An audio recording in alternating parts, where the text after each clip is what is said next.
News out of the NBA, Rockets forward Kevin Durant is going to miss Friday's Game 6 against the Lakers. Houston currently lists Durant as doubtful for the game. There's 3 Game 6s tonight in the NBA playoffs, and it all tips off right now from Atlanta as the Hawks will be hosting the Knicks. New York does lead this series 3-2. Then Boston is going to try to close out their series against the 76ers from Philadelphia with tip-off at 8 p.m. Eastern Time, and it ends with the Timberwolves and the Nuggets. Tip-off at 9:30 Eastern. Minnesota does lead that series 3-2. In Major League Baseball right now, Game 2 of a doubleheader between the Giants and the Phillies. They are tied at 2, bottom of the 5th inning. In Game 1, Kyle Schwarber homered, and the Phillies scored twice in the bottom of the 9th to beat the Giants 3-2. The Cardinals defeated Paul Skeens and the Pirates 10-5. William Contreras went 4 for 4 with a homer as the Brewers blew out the Diamondbacks 13-1. I'm Monty Bolaños.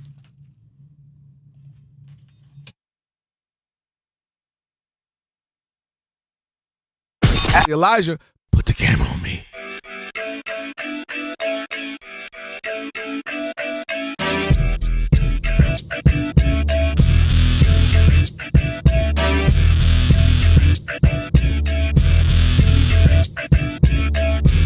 Sweetie.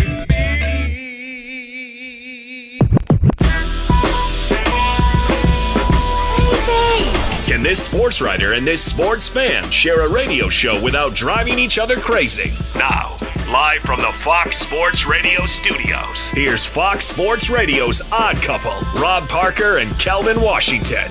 Password. Hey, come on in. Gangsta, brother. And with that password, you now have full access to the very fine radio program for the next 3 hours. Not 2, not 3, not 4. Thank you, LeBron. Not 5. Even if you conceded yesterday, it's all right. Not 7. And when I say that, I really believe it. No matter how you listen in, Fox Sports Radio, foxsportsradio.com, the iHeartRadio app, Sirius XM Channel 83. Wow. And now, Where we at? love Do it live. on YouTube. Do it live. Thank you. I'll write it and we'll do it live. All Do right. it. Yeah, right it. Do it. Thank you, Bill. Dreams come true. Just do it. It's real, though. Say my name. Rob Parker. Say his name. Kelvin Washington. We are indeed the odd couple. And guess what? You'll need our phone number because we are, without question, the most listener-friendly national sports talk radio show on the planet. Rich and Covino. On the planet. Monty and Martin. On the planet. My At least when people are still awake. They Sorry gotta be about up. that, Ben. I was going to say Doug Gottlieb, but RIP. There you go. Oh, man. Come on now. Shout out to Rich. He no longer with us. And No. Monty He's and just a coach now. Martin. Yeah.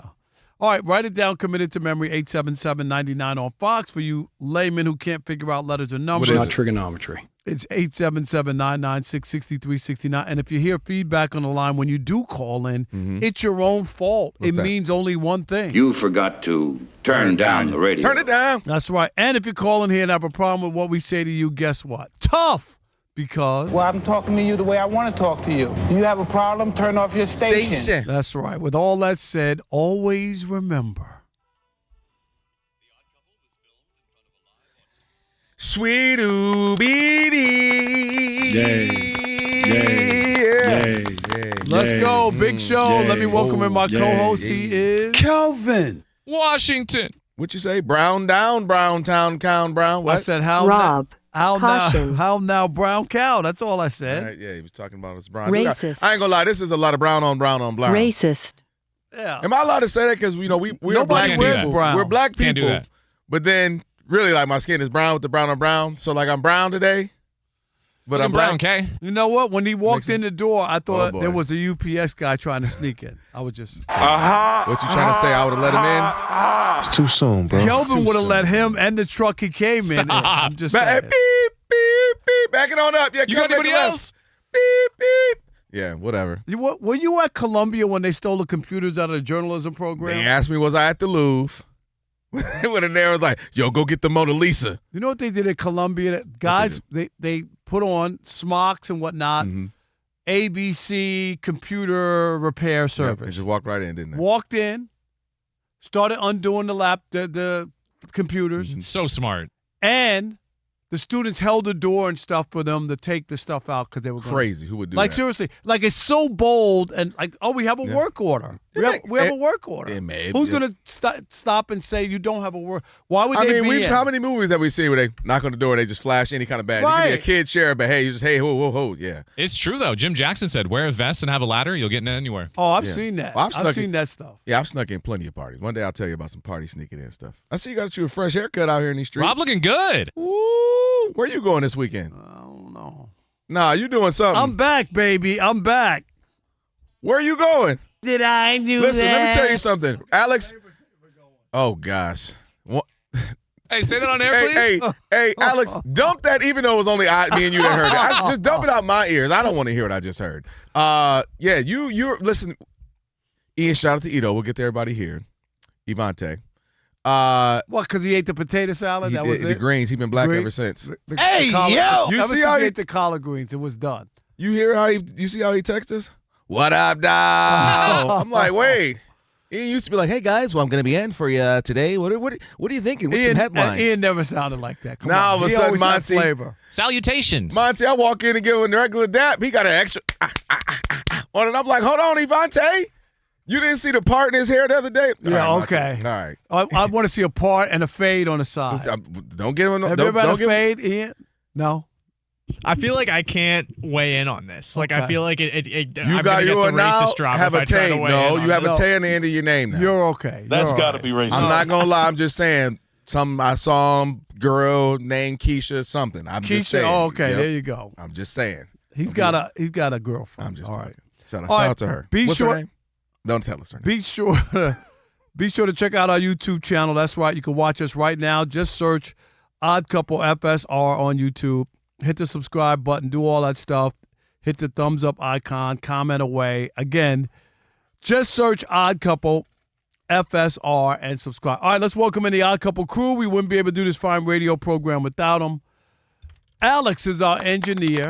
Alex, you're a hidden talent. Ian is our producer. And for Rob G. Ivante. Monty Bolaños is at the anchor desk. She'll keep us updated throughout the program. Monty, do I look younger without the gray beard and the bushy hair? I ain't gonna lie. This your new look. Yeah, no, you're looking good. I like the other look too, though. But you like look the good. beard, right? I do like the beard, gray but hair. Yeah, I just wanted, like the warm weather. I was like, let me get a change. Yeah, Hey. no, you look good. You're looking This your new fly. look. I like it. Okay, Take it from your boy. I That's appreciate the new that. look. This is it. Don't go back. And when you slimmed, Wait till I get to Atlanta in August. Oh my gosh, it's gonna be a You terror. might not ever come back. That's Scott, a lot of flavor to I'm savor. doing this show from here every day. He ain't never coming back. All right, and of course Elijah. Never heard of him. Is our social media guru. And I don't know about you, but What's Kelvin, that? What's that? You've been going through it. He's a fan of everybody. It just doesn't matter. Pistons, I barely like Lakers. you. You on the edge. No, I'm on the edge. I know you don't like me. But last night, in a shocker, the Lakers have a chance to close it out. They don't get it done.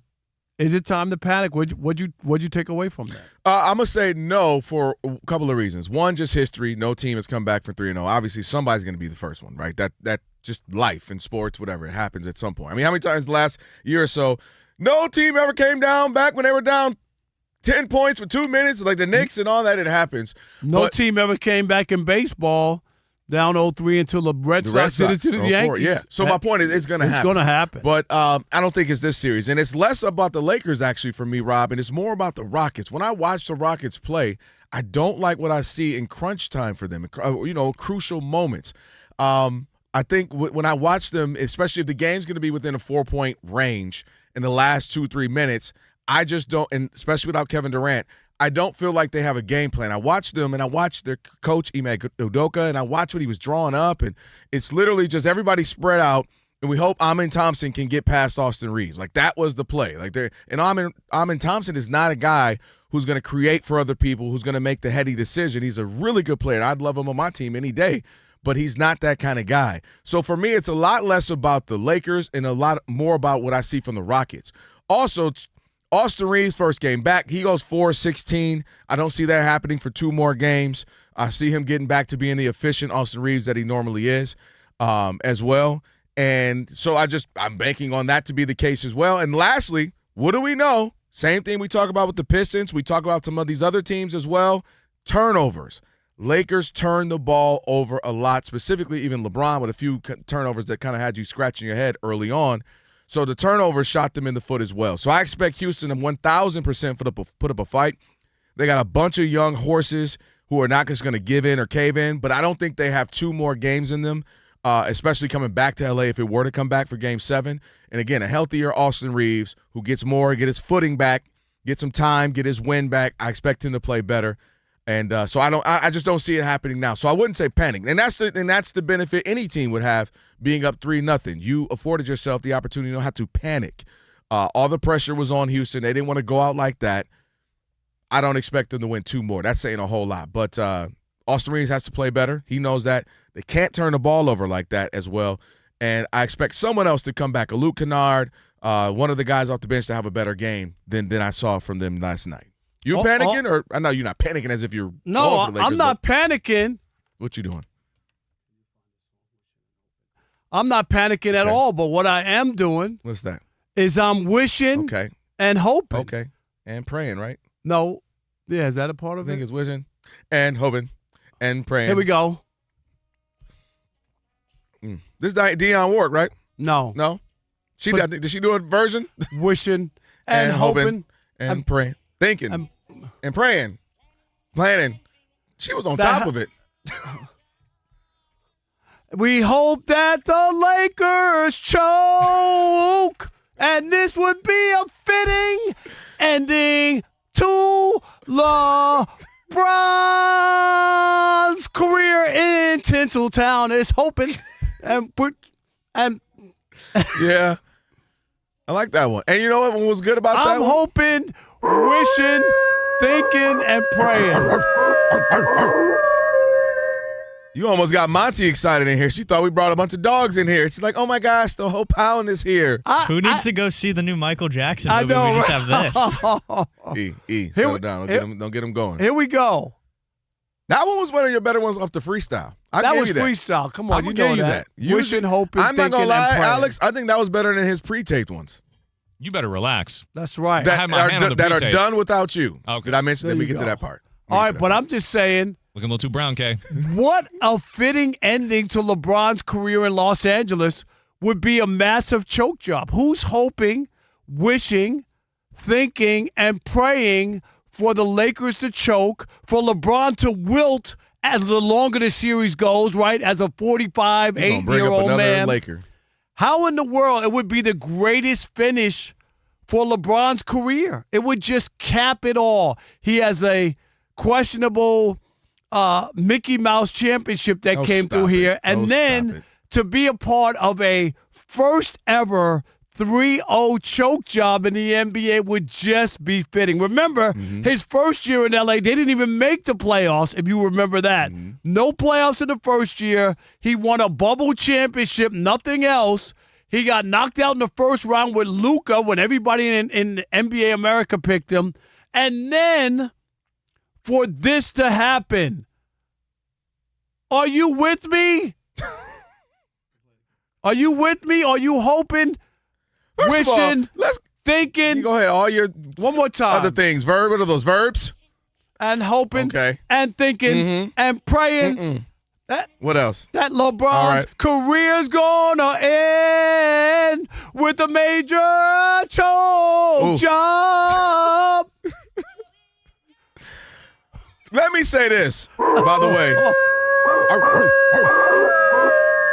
Do you ever notice the Mickey Mouse Championship is only fitting for, like, had that been the Knicks or the Yankees, let me tell you what would it not have been. It was the hardest one that Aaron Judge psychologically had to go through COVID and quarantine with no family. He loves his family. It is convenient whenever people want to lose it. Can you imagine, Kelvin? He can't even see the fam. He can't see the fam, yet he's going yard. It's a yard couple. It's a yard sale at a yard couple. I measured it. It's longer there. Don't anybody even hear what you have to say about that. Boy, so Mickey Mouse, had Kobe won it. See, Kobe was so mentally locked in. You got to understand the psychological warfare he was going on. That's why he's a Mamba mentality. All right, where are you? Stop 877-99 on Fox. Kelvin says the Lakers have it in the bag. I'm wishing, hoping, thinking, and praying that this is the way it ends for LeBron. A major choke job, the first time in the history of the NBA. Where are you? What side are you on?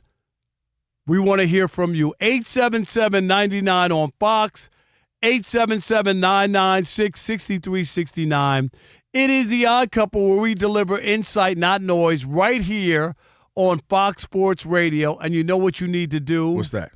Stick and stay. For more wonderful renditions like this from Rob Parker in the US of A.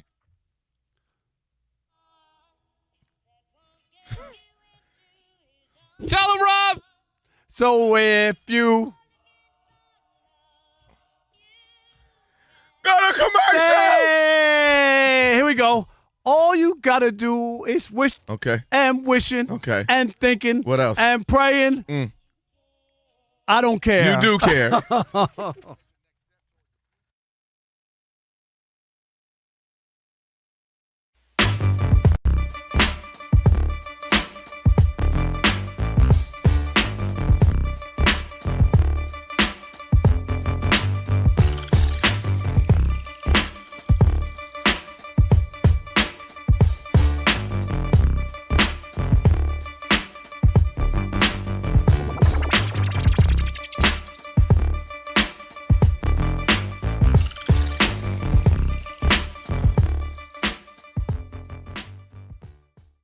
Cooper Flagg winning the NBA Rookie of the Year is like going to the bank with a $3 bill trying to get change. Oh, boy.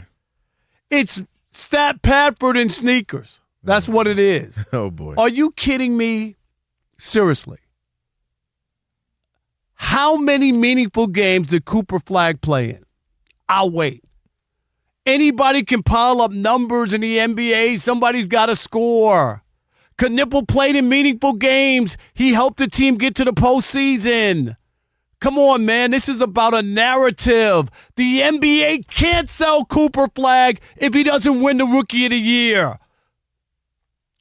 This is when the NBA turns into the WWE NBA. Nah, they about to have Cooper Flagg fans and a WWE. I don't care. That's when it is, because they know you can't sell that. When Larry Bird went to the Celtics and they were bad and then all of a sudden got good and he was Rookie of the Year, oh, yeah. He turned that franchise around. Cooper Flagg didn't do that. They didn't make the playoffs. And then they have the damn nerve to say, Knipple, we're going to penalize you for not playing well in the playoffs, but we'll glorify Flagg for his team not making the playoffs. That Flagg is a better player because he was at home and he didn't have a chance to play in the postseason. It's a regular season award. Cooper Flagg did not deserve it. Is he a really good player? Absolutely. He won Rookie of the Year. We got to stop with the narratives, and I know it. They can't sell Cooper Flagg to people, and they'll say, he wasn't even Rookie of the Year. How in the world are we going to be? What? I get it. They love the whole idea of him. There's a lot of good things that go with Cooper Flagg, and Cooper Flagg being a guy that maybe they could build the league around going forward. I get it. It ain't right. Stop doing it. Give it to people who have earned it on the court and deserve it. A guy who's contributed to a team that made the postseason and in a big way, for him to get 44 first-place votes tells you a lot, right? Cooper Flagg, given all the 50 points and all the other big games he had, he didn't run away with it. You know why? Because Cooper Flagg didn't play in one meaningful game all season long. The Mavericks were out of it. The WWE, NBA, that's where we are on this one. That's what it is. Stop it. Okay. Vince McMahon should hand him his Rookie of the Year trophy. Stop it. First of all, Con Knipple was absolutely deserving, which was why it was a close one. But you acting like Cooper Flagg wasn't balling. You acting like Cooper Flagg, and what do we talk about? Sometimes it is that last week in a sport. If it's the Heisman race, it ends up coming to the last week sometimes. Those big games, those Heisman moments. It happens in all time, especially when it's nip and tuck, right? What's the last thing I'm going to remember? And that's exactly where Cooper Flagg planted his flag, I'll have you know, was at the last week or so. He's putting up a 50-piece. He's putting up a 45-piece, and he was balling out that last couple of weeks, and that was the last little thing. In games that don't matter. In games that don't matter. And I'm glad you said that. Games that don't matter. Because Cooper Flagg went to a franchise with a daggone GM who acted like it don't matter having good players on your team. No, that ain't Going it. to get Anthony Davis. He played in meaningless games. Because he did not have the guys that he thought he was going to have that Nico Harris was selling us he was going to have. I'm going to have Anthony Davis with Cooper. No, you're not. Anthony Davis is always hurt. You should have known that. I'm going to have Kyrie Irving. No, you're not. Unfortunately, Kyrie Irving is often hurt. I'm going to have Klay Thompson. Klay Thompson is old and washed, and the biggest thing with conversation about Klay right now is him and Meg Thee Stallion. So that's what Cooper Flagg had to work with. A bunch of nothing really going on in Dallas, and night in, night out, you know what he had? Hey, all we got to do is stop him, and we'll make them win this game easily. And he still played well. He still balled out, put up 20 a game, shot 47%, and had a really solid rookie season. Cockaniple was absolutely, I think he shocked all of us. Nobody expected him to be this good. But he has LaMelo Ball, who's one of the best creators in the league. He's got Brandon Miller, who is a walking 20-point a game. He's got Bridges. He's got a bunch of players over there, and they ended up being a fun team, a very NBA 2K team-like team, and he was a wonderful surprise to this season. He absolutely was in the running, and at worst-case scenario, I'll give you a Grant Hill, Jason Kidd, or I'll give you an Elton Brand, Steve Francis, where there was co-MVPs if you want that. But to me, Cooper Flagg had the entire franchise on his shoulder. He had to be the face of it after Luka. He didn't ask for them to trade away guys and do all that. Give me the records that Cooper Flagg set, because let me give you Kniple's. I can give you the records. Let me give you his Go record. ahead. I will answer that question. Go ahead. He set NBA record for most three-pointers made by a rookie.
For you. Could you even make a show called Fat Albert today? No, they would be like, Right? What would they say? Fitness challenged. It would be something politically correct. GLP-1 candidate, something like that. Nah. Gonna have a good time. Hey. Obviously, it's a TV thing, so on Thursday, The Odd Couple, Rob and Kelvin. Alex, it's just it don't hit the same anymore. Why not? It don't hit the same anymore. That's all I'm gonna say. Martin Weiss is gonna join us. He is live in Vegas, so we'll talk to Martin here in a few minutes. Do it live. It's right at University of Maryland Global Campus. You can choose from more than 65. Nah, Bill, I'll pass on the Kool-Aid. Yeah, I'm gonna pass on that. I brought my own water. Online degrees and certificates, including our MBA, now with 10 specializations. No application fee through June 1st. Visit umgc.edu. All right, Rob, is it panic time? Lakers in a good spot. They're fine. Will they be the first one to lose a 3-0 series? You believe in them? Or are you hoping and wishing and thinking and praying that they lose? 877-99 on Fox. Here we go. Daniel in Chicago. You're on the Odd Couple, Fox Sports Radio. What's up, Daniel? What's up, fellas? How y'all doing? Doing good. Oh, all I just want to say is, Rob, stop it. Come on. Stop the hate. The man is 41 years old. My father is 4 years older than him, and I wish he would be relied upon to be the number one option on an NBA team. If Luka was playing, I get you, it'd be a total collapse. But come on, the man is 41. Stop making so sense, I guess Daniel. you're not. I guess He you're ain't not hoping, hoping and and wishing. and thinking. Daniel, no, that's what made him call. He loved that. Jermaine in Mississippi, you're on the Odd Couple Fox Sports Radio. What's up, Jermaine? What's up, guys, man? Rob, I'm a Lakers fan, man. And you know what? I'm wishing and hoping and thinking and praying, hoping it can collapse so he can get the hell on. Man. That's right. I can't even enjoy a Lakers win with him on the team, man. Jermaine, I can't enjoy a Lakers win with him on the team. I'm ready for him to go. I don't care if it's 41, believe 61, 71. I believe it. Jermaine represents some Laker fans who have had enough. You know what's funny? I would argue you, more actual like Laker fans versus people who are just kind of watching the games would agree with you more than like, again, just casual fans. How about Sean in Sacramento? You're on the Odd Couple Fox Sports Radio. What's up, Sean? Yeah. Do we have him? Did we lose him? Yeah, my uncle from another mother, cousin Kelvin, my brother's behind the board. Look, Rob, at this point, you might as well just say it. You are the L.A. Lakers / LeBron hater, bro. You can't hide from it no more. You done sang a whole 50s doo-wop song about how you want the man out the playoffs. And on top of that, man, look, I thought you would have a little bit more love for your elderly brethren, man. He's doing something that we haven't seen before in the NBA. Man is pushing his mid-40s, got his son playing on the team with him, and he's challenging for the second round. Look, I'm with you. I hope it is a major choke job. I hope that they chase his butt out of L.A. But part of me, as a father, as a dude in his 40s himself, I would love to see it. I know Kelvin riding the same wave, man. Quit hating, stop the madness. And, y'all going to need to call a mirror repairman with all the broken glass in that building right now, bruh. That man said a doo-wop. Man, that's funny. The doo-wop shop. Thank you. Appreciate that. How about Brandon in California? You're on the Odd Couple Fox Sports Radio. What's Brandon up, is our B? producer, Brandon? Nah, the truck driver, Brandon. What up? What up, Brandon? What's going on? I'm good, man. I'm with you, Rod. I'm wishing, hoping, and praying because it was just I was done with this series after game 2 when they gave Bronny James a halftime interview by ESPN. I said, I hope they come back and beat them because it's just too much. And and then after the interview that he just had, talking about that, it could be 2 greats and all that good stuff and GOATs and all. I'm just tired of LeBron. I'm not even a Laker fan. I just live here, and I want him gone just so I can watch the Lakers again peacefully without feeling like this guy. Just feel like he's the one that changed the Lakers organization, even though the Lakers are way bigger than him alone. The Lakers don't need anybody, right? Hoping. Exactly. They got great history there. So I'm wishing, hoping, and God, please let the Rockets come back. There you go. All right, Brandon, appreciate you. How about Andre in Massachusetts? You're on the Odd Couple Fox Sports Radio. What's up, Dre? How you doing? Thanks for taking the call. There's no wishing and hoping and praying from my perspective. If the Rockets, in their youthful exuberance, don't give away Game 3, then we're looking at a 3-2 series going the other way with the Rockets having a chance to close this thing out. So with them coming back home, having the hometown crowd, the momentum, if they can just stay together and execute a game plan and not be up 6 points with 30 seconds to go and give away a lead, we're looking at a 7th game back in L.A., which can go either way. So I don't think this series is anywhere near done. The Rockets, with their young line, if they just execute and don't, get a deer in the headlights type of a situation, they've proven that they can beat the Lakers. The Lakers just have a little bit more experience, and the Rockets, are not believing in themselves. So it's not over. Houston hold home court, and then you have nothing to lose in a Game 7 situation. Look, Boston Celtics did the same thing a couple years ago. They won 3 straight, and then they got mollywopped in Game 7, got embarrassed by the Heat at home. But they won that series. So it's doable if, again, the Rockets can stay together. Thanks for taking the call. Thank you. Real quick, Alex in Fresno. Let's jump in there. It is the Odd Couple, Fox Sports Radio. I'm with you, Rob. I'm hoping this is they pull the biggest choke job ever. Oh. No. If you with him, then you got to sing it. Come on, you wishing and thinking and hoping. That's what. Come on, did you see him out there? He got that ball taken from him by Reed Shepherd like he was a little kid. Turned it over. I'm like, it's time for you to go, man. It's time for somebody else to take over the NBA. Boy, I tell you, Evante, why did he have to leave? Reed Shepherd, an NBA player, stole the ball from him. That's right. I love it. Y'all just ready for him to go now. He took his milk money, too. Reed Shepherd can't even get a steal in the NBA. Y'all ready for him to go. My goodness. All right. Thank you, Alex. Appreciate it. You see, they're all on my side. It was only like one. No, it was a few. Okay. All of them. They were still, but it was, I told you. Listen, one thing you're never going to hear from me, there is LeBron fatigue. That is a real thing. I'm fully aware of that. Well, I'm wishing and hoping and thinking and praying that Monty's going to have a good sports update. All right, let's see. Let's hope so, fellas. Here we go. No pressure. And hoping. Okay. And thinking and praying. What else? Planning. Yeah. And thinking that Monty's update will not leave me to your heart. I don't know that last sentence, but I'm with it. I've been serenaded a few times. That was probably one of the best. Yes. Thank you, Rob. You're welcome. No, the other one was Smooth Operator. That one was really good. The Smooth Operator. Yeah. Remember That was really do. good. Okay. I appreciate I'm that more one. curious about these serenaded moments for you. Yeah. No, I live for them. That's why I come to work. I want you to I serenade mean, me. it could be this, or it could be other radio shows. I'm just saying. I mean, Stop let's it. be real. Let's Stop be real. it. Don't get a haircut and Rob, start acting caution. Okay, caution, Bob. Rob, caution. I'm Don't trying to get sound fired. more and more like that sound. You know what? Rob, That hot caution. button is going to be Rob, broken in 5 caution. years. You know? It might be. Oh, yeah, that actually will be that's your retirement party. Breaking that. We're going to get Chris Broussard to record that. That's And that's how we're going to change it up for you. That's how we're going to change it up. All right. don't play that laugh one for him. I know. That one It's that so you just played. good, but it's so good.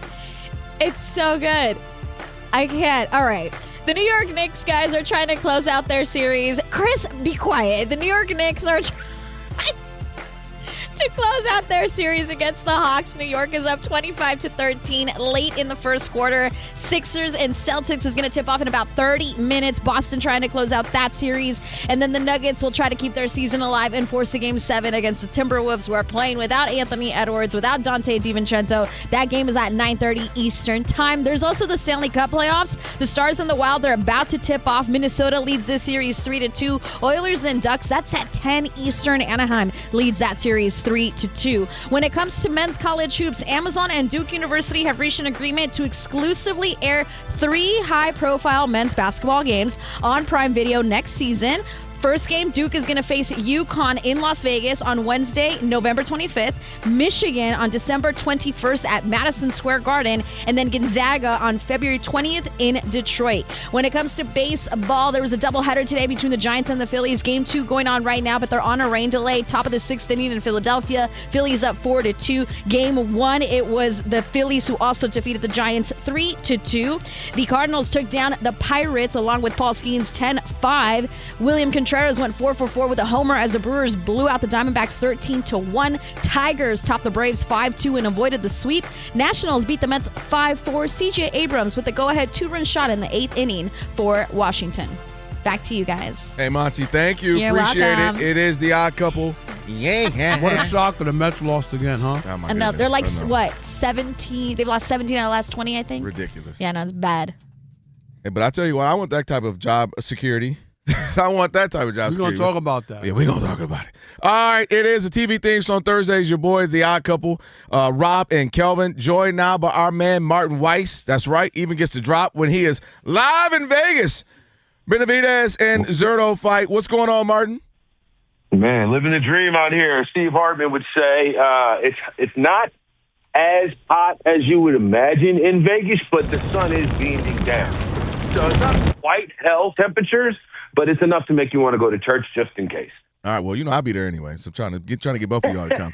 Hey, tell us a little bit what's going on and who you had a chance to chop it up with.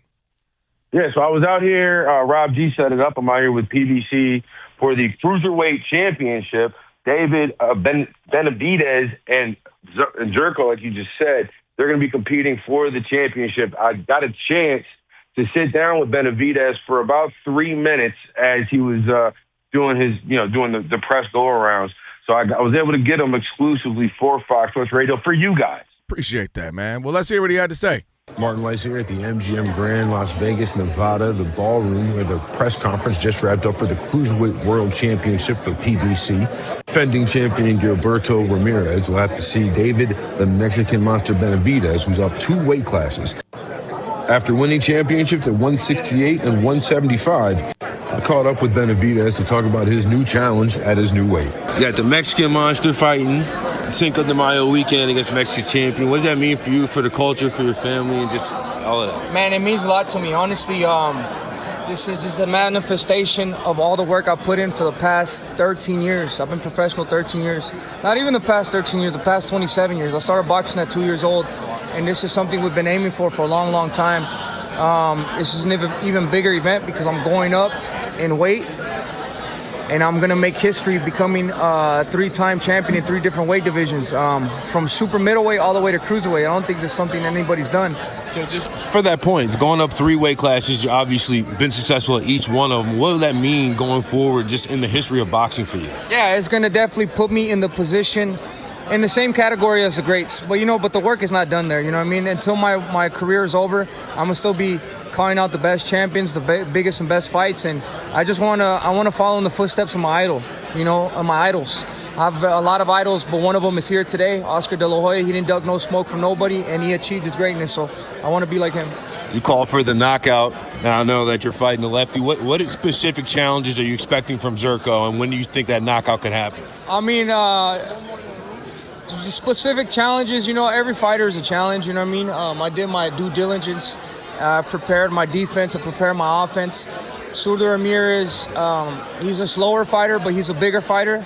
That being said, I'm going to have more opportunity to land my shots and my combinations because I'm a faster fighter, and they have never seen no speed like that. And I think I'm the fastest fighter in all of boxing. So these I'm going to just drown them out with speed and combinations. But whatever, even if I do that, I'm going to be ready for whatever he throws my way. Yes, sir. Looking forward to it. Hope good luck. Stay healthy. Thank you, my brother.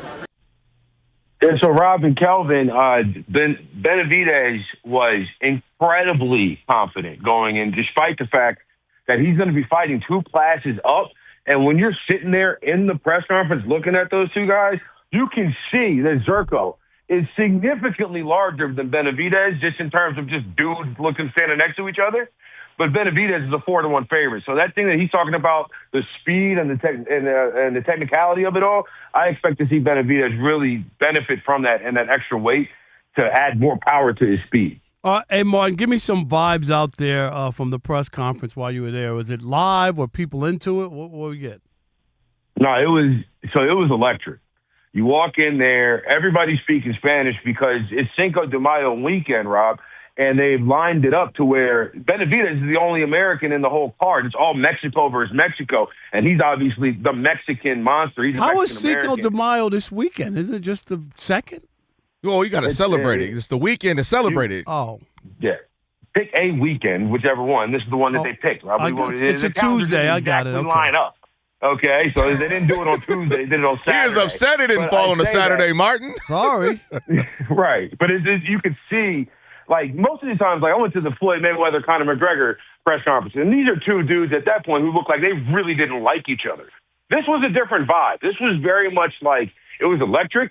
Benavidez was talking all types of stuff, and so was Zerko, but it was very much like, for my countrymen, we're going to go and do this for Mexico. So it was a very cool environment to be a part of. It was kind of different than anyone I've been in. Yeah, I want to talk a little bit more about Benavidez, who's been obviously very, very good for about a decade now at this point. Is he going up in weight class to challenge Zerko? What challenges do you see? Is he going to be a little slower? Might not be his same pace? That's what you would imagine, right? You think a guy who's gone up in weight class, like you said, twice, he's going to be fighting over. His first championship was at 168. This is at 200. That's significant. Right. You know what I'm saying? So, but let him tell it. He has no concern about his speed. Like, that was the thing that he was training the whole time when he was in his camp. He was working on his speed deal and his technique because he knows that Zerko is a home run hitter, right? So he's saying, basically, to play the baseball, Benavidez knows he's got to hit a bunch of singles and doubles and leg them out and just avoid taking the big shot. So I think that's where his confidence comes from, because he's obviously got the speed to duck and dodge, but he's also feels, at least you heard him just say it, he feels he's going to be able to pepper Zerko. So Benavidez could wind up as one of the few boxers ever to hold 3 titles in 3 different weight classes. Where does that put him all time if he does accomplish that? It's on a short list, Rob. It's really on a short list because it may not be.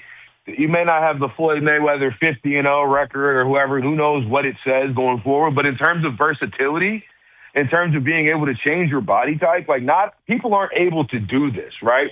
To especially do it as successfully as he is. So there's only one other guy that I could find from 1903. His name is Henry Anderson, to win titles and hold consecutive titles across 3 different weight classes at the same time.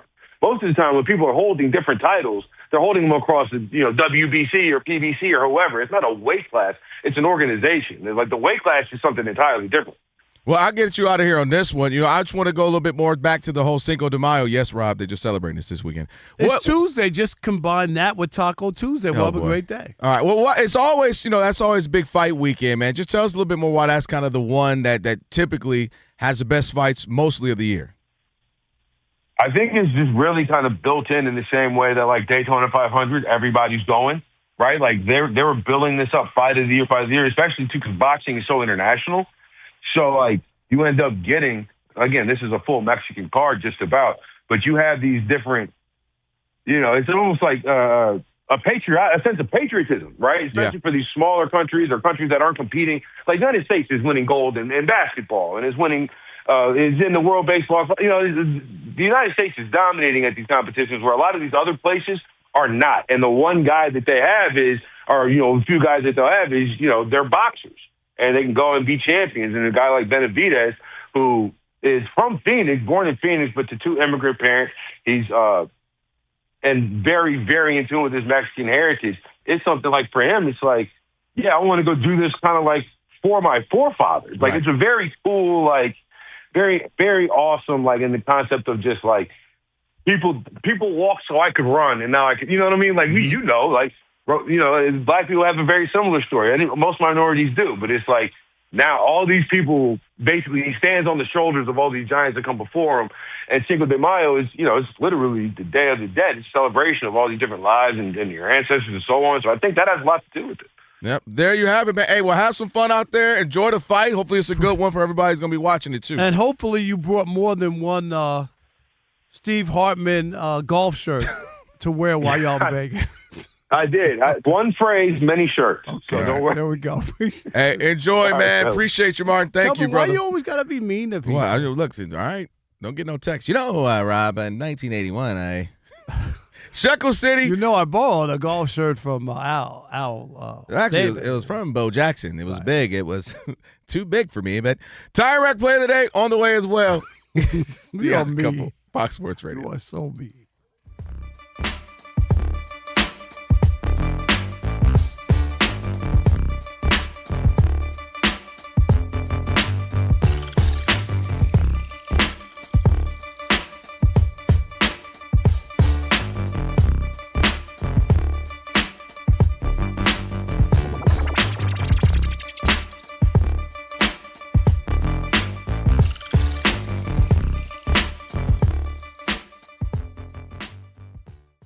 Yeah, LeBron did a 8-city year-long interview with Dave McMenamin of ESPN. Oh, what a shocker. Yeah, talking about I know, right? I literally sent myself a page of notes from this interview of stuff that we could get to today. But the highlight is Dave asking him about the comparisons between him and Michael, and I'll read these to you here. Mm-hmm. Dave asks, in your most honest, laid-bare basketball opinion, what did Michael do better than you, and what do you do better than him? To which LeBron says, oh my God, don't get me started on that. Not asking who's greater, just the aspects of your games. LeBron says, there are a lot of things that MJ did better than I do, and I think there are some things that I do better than him. That's just how the game goes. There's a lot of things that I can say in particular. You already know how this conversation is going to be misinterpreted by people, man. He goes on and goes, I think I'm 101. I think the way I play the game, I'm a 101 player, and MJ as well, an unbelievable basketball player. Dave asks him, has it been a burden as an adult? The ambition, because now everybody brings it up. You can't escape the comparison. To which LeBron says, no, I think it's a very tiring conversation. It's barbershop talk. All right. Kelvin, is this on? It's on. What's today's date? What's today? April 27th? April 29th. Well, I'm behind the days. It's April 29th, and LeBron James has officially conceded in the GOAT conversation. Okay. He can no longer, if you can't take the heat, get out of the kitchen. If you can't cut the mustard, don't eat the Frank. That's where we are with LeBron James. Okay. Because now he's trying to poo-poo the whole idea of a GOAT conversation. Oh, that's barbershop. You can't really win, and we're both great, and whenever there's a conversation, people basically dump on me. It was in the barbershop that you do that ill-fated television show, The Shop, where you sat there and you told everybody in NBA America that after you came back from a 3-1 deficit against the Warriors that you knew you were the GOAT then. Now you're saying there's no real way or path or conversation to being the GOAT. You say that because you know deep down in your heart, no matter how long you play, no matter how many stats you compile, no matter how many of your kids play in the league, people will never look at you as being the greatest of all time. And not just writers and broadcasters. Your own peers and players who you've played with, players from the past who have watched, who all say, if I'm picking a guy who's the greatest, it's going to be Michael Jordan. Yes. You even have your fans in the barbershop who are touting your stats, telling you how great you were and that you were the GOAT, wearing Jordans while they're doing it. They're not wearing your hard sneakers that nobody can play ball in or walk around in. Finally, you came clean, LeBron James, and I'm thankful.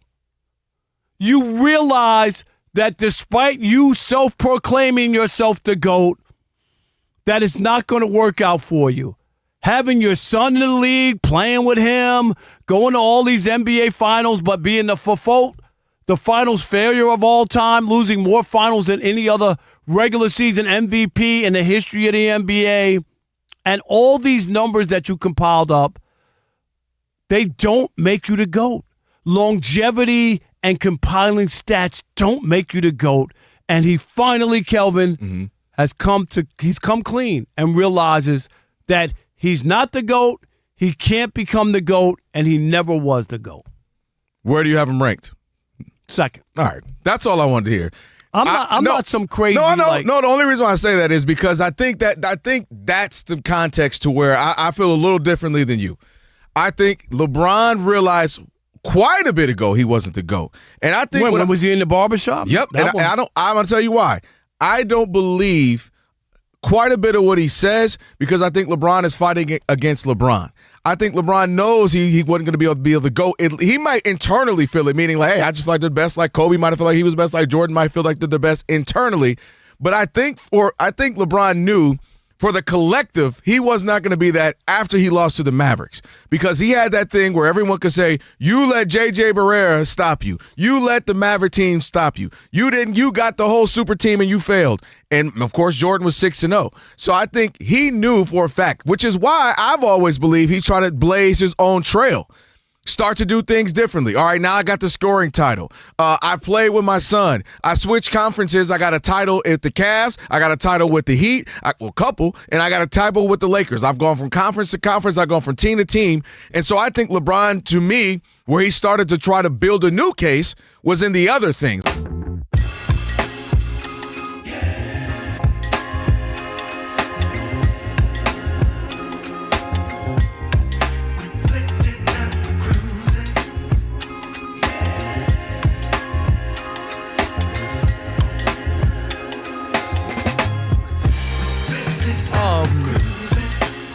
I'm living on the air in Cincinnati, WKRP. Second verse. Down packing and unpacking. I need baby oil. Down to town, up and down the dial. The first couple do that. Maybe me were never meant to be. Just maybe think of me once in a while. Where you living? I'm at WKRP in Cincinnati. I got to admit, when I think about Cincinnati, that was a long delay. I mean, it's a lot of thinking. I think about the best girlfriend I ever had. She lived in Cincinnati. We go through this once a year. Wow. Because I'm this is the serious. thing. She's the best girlfriend you ever had, but you didn't marry her. No, I didn't marry her. That's but, where we but need she to- was we my need- best girl. She was the best girlfriend. She was. What happened? She basically said, you can do whatever you want. No.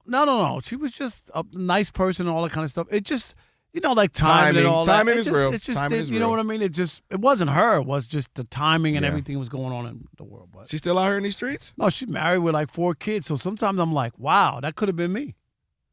Nah, that couldn't have been. No, it couldn't have been me. Nah, somebody. I'm looking around. Am I the only one with kids here?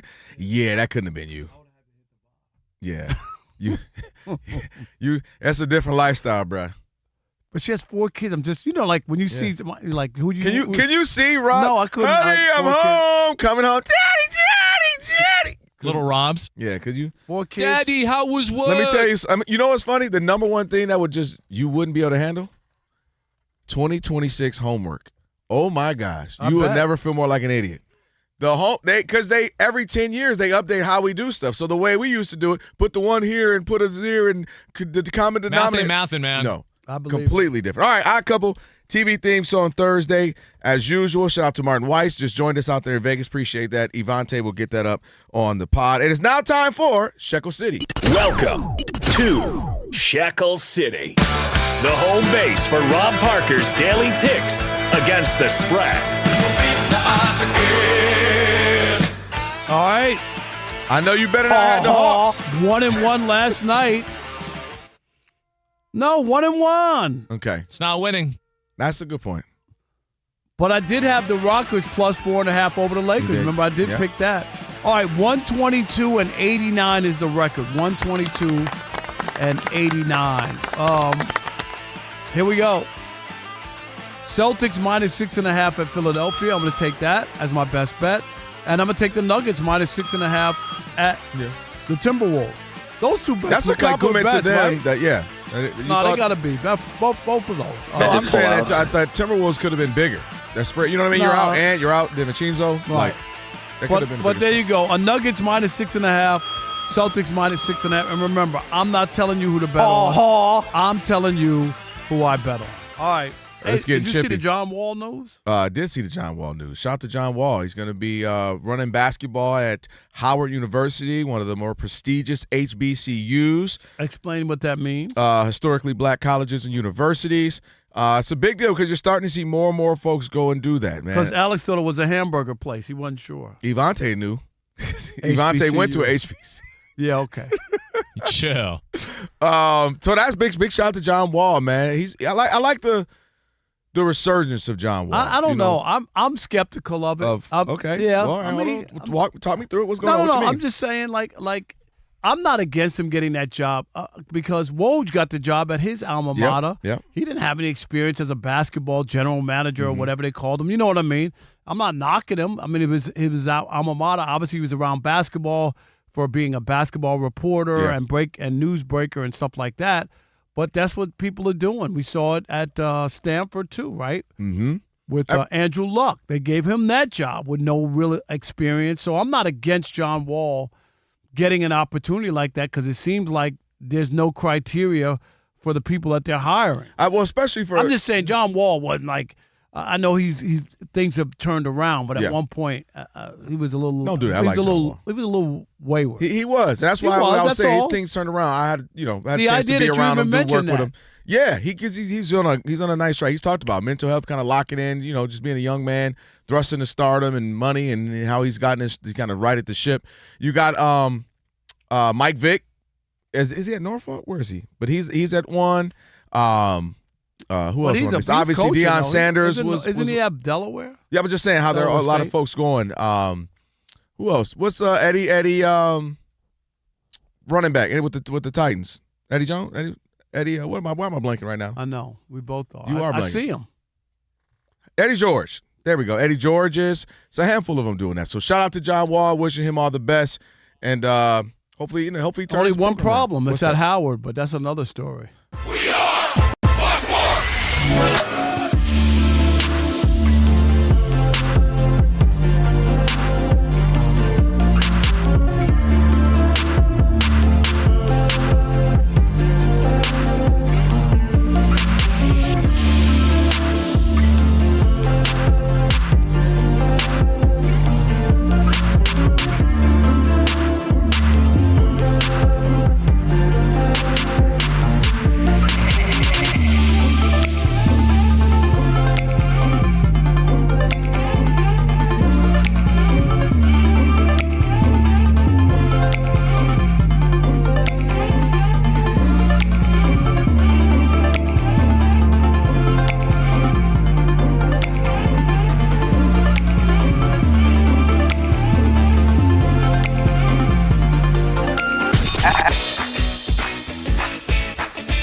Odd Couple. You know what time it is. It's your boys. Let's get it.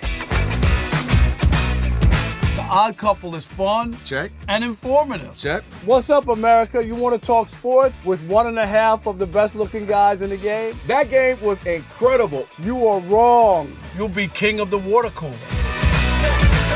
What's it like working with Rob? Rob in his mind is like Chris Rock mixed with Richard Pryor, so I'm running out of fake laughs. Ha ha, Rob. Rob is very passionate. Son, you ain't ready for this. Well, I don't have BS in my game. I'm straightforward. I'm honest. You say Brady's the greatest quarterback of all time, but Eli Manning beat him twice. And, of course, it doesn't hurt that I'm right most of the time. Kelvin is the nice guy, wants to make everybody feel warm and fuzzy. You done? Let me tell you the truth. I bring the energy, a youthful energy. Rob's not gonna see this, is he? And I bring an honest opinion. Michael Jordan, I can't take it anymore. I need a break. I'm gonna go play baseball. Trash Talking Tuesday is the best. It's a great opportunity for folks to call in and they get to trash whomever. Who you trashing, Roger? I'm trashing LeBron James and Michael Jordan. Oh, okay. They can't even hold Wilt Chamberlain's shoes. Stop talking about the king like that. It's a new era. Let LeBron be the best, please. I only recognize one king in the United States, and that's Burger King.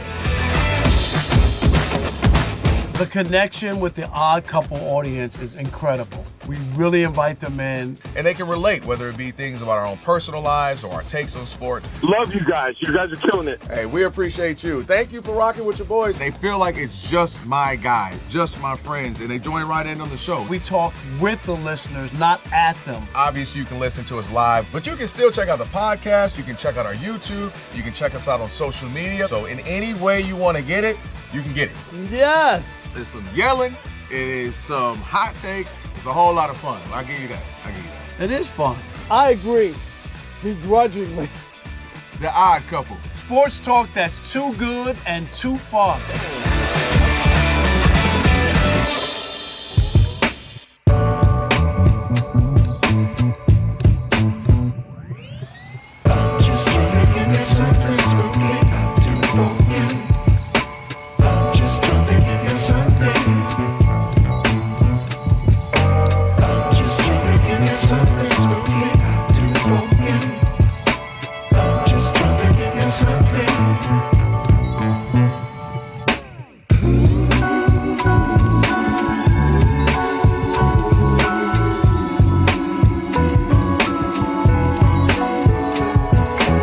In the NBA playoffs, OG Anunoby and the Knicks came ready to play. Alvarado, top of the key, screen from Towns, defended by McCollum.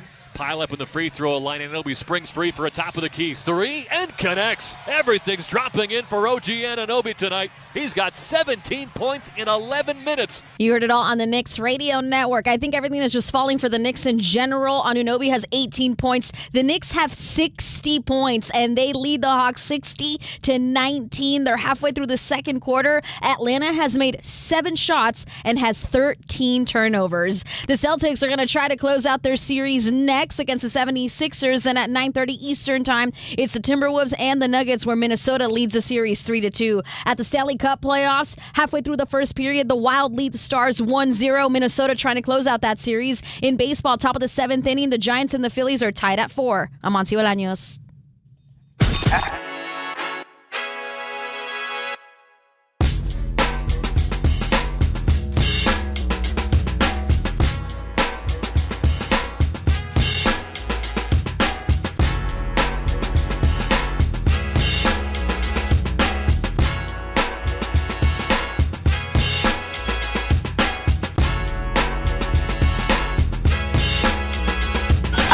Can this sports writer and this sports fan share a radio show without driving each other crazy? Now, live from the Fox Sports Radio studios, here's Fox Sports Radio's Odd Couple, Rob Parker and Kelvin Washington. Our number 2 here on the Odd Couple. Number 2. That's right. Rob Parker, Kelvin Washington on a TV theme song Thursday. Right. Be sure to check. You know what, Alex? We need a little 227 next one. We'll do that. Ooh, in honor of Dawn Lewis, too, let's get a different world. Had her on the show, her TV show earlier. She doing wonderful things. Check out our YouTube channel. So many people have. You can join up as well. Just search Odd Couple FSR on YouTube and hit that subscribe button. That's right. You can be watching us live right now. Do it! Just search Odd Couple FSR and subscribe. Coming up in about 28 minutes, Mark Stein, national NBA reporter, the Stein Line, as he goes by on X. And we also have a little shop talk. So we got a busy hour number 2 coming up. But first, Ian, Draymond Green is Meshuggah. You weren't going to just tell him quickly that score we're looking at? Oh, yeah. It's 60-19, the Knicks. Knicks are getting blown out, right? No. The Hawks in Atlanta are getting blown out. Yes. Dude, 60-19 is crazy. Right. And it is just the Hawks, and they've turned the ball over. They're shook. They're a bunch of young kids out there. They have a baker's dozen of turnovers. Yeah. Do you know how many that is, Ian? A baker's dozen? Isn't that 6? No. Come on. Evante? That's 12. Nope.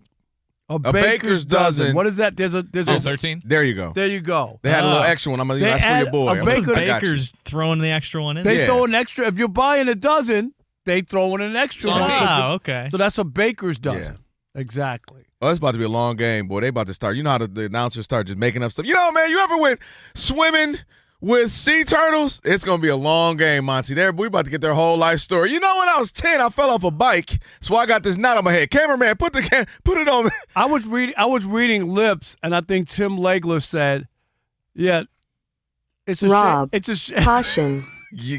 Thank you, Alex. Thank you. Don't get I was fired. watching the same, and Tim Legler ain't saying what you was about to say. Tim Legler ain't saying what you was about to say. If I was like a person that could read people, I see it in your face. You get a little quiver on the side of your face. When he gets the little, it's a grin. Like, what's the little cat? The sly cat look. Oh, the Chester cat? When you get the little Chester look, I know something's coming. Oh, here we go. Alex, I couldn't even get it out. Nope.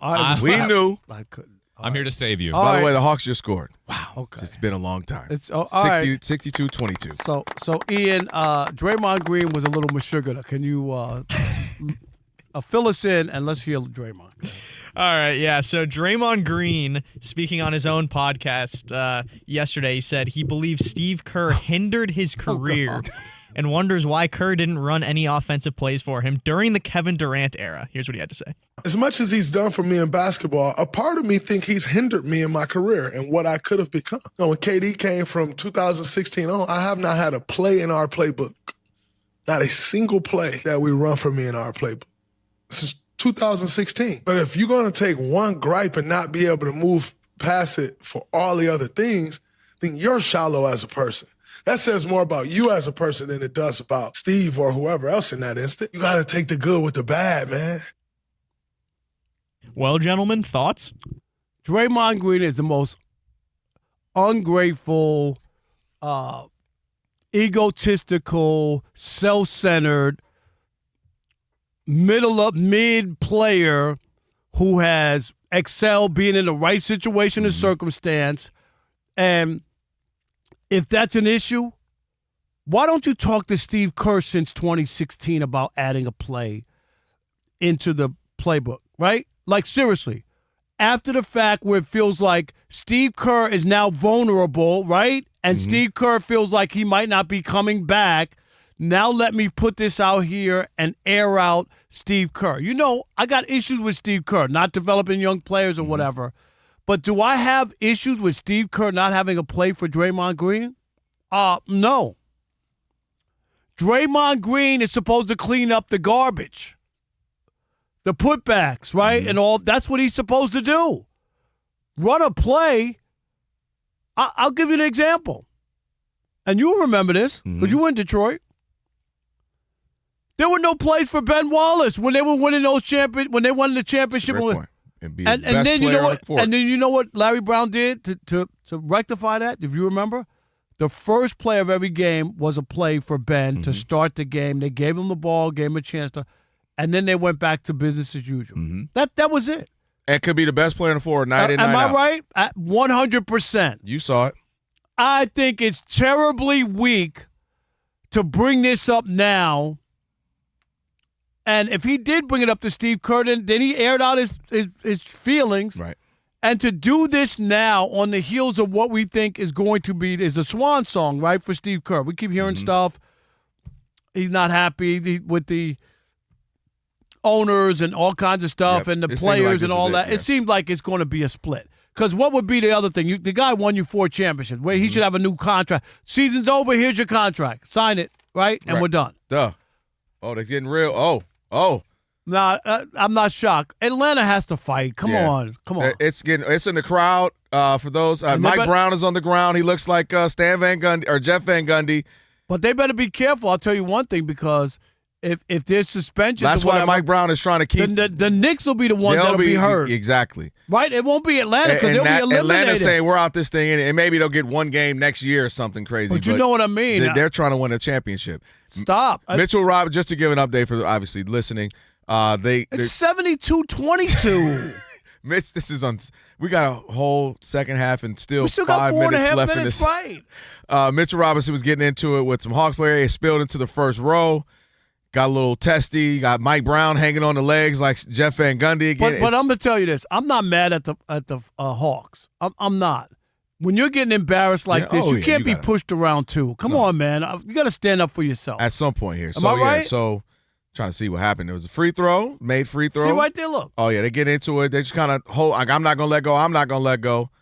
And refs falling. After that, it just got bad. Scott Foster, I don't know if that's – they refs falling, and, yeah, you'll see it, of course, in highlights. But I think the coaches, everybody made it worse the way they ran in because they start falling everywhere. They didn't have good leg posture. They didn't have a good stance.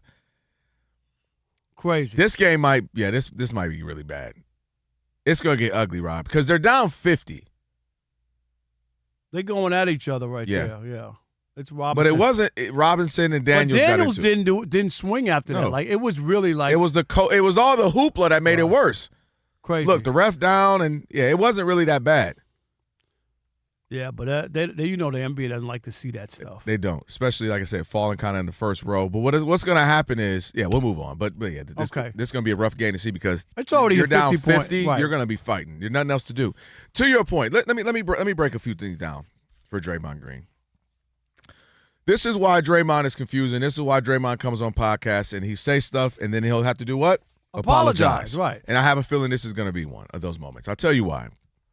Draymond Green recently said in his podcast that I get all the time, people come to me and they tell me, my son plays just like you. He's in 6th, 7th grade, 8th grade, he plays like you. And he tell him, your son is trash. And he actually called him something else. And he said, your son is trash. And his point was, and I actually got his point. His point was, if your son plays like me and he's in 6th, 7th, 8th grade, 9th grade, well, I'm only playing like this because I had to adjust in the league, find my role, find my footing, and master this role.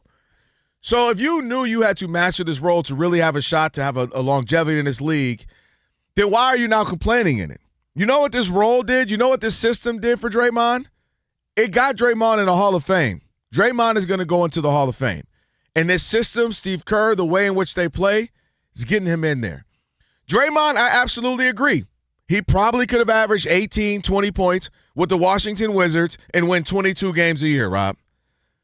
Yeah, you could. You could have played with the Utah Jazz right now, given 22 a game, and never win a game.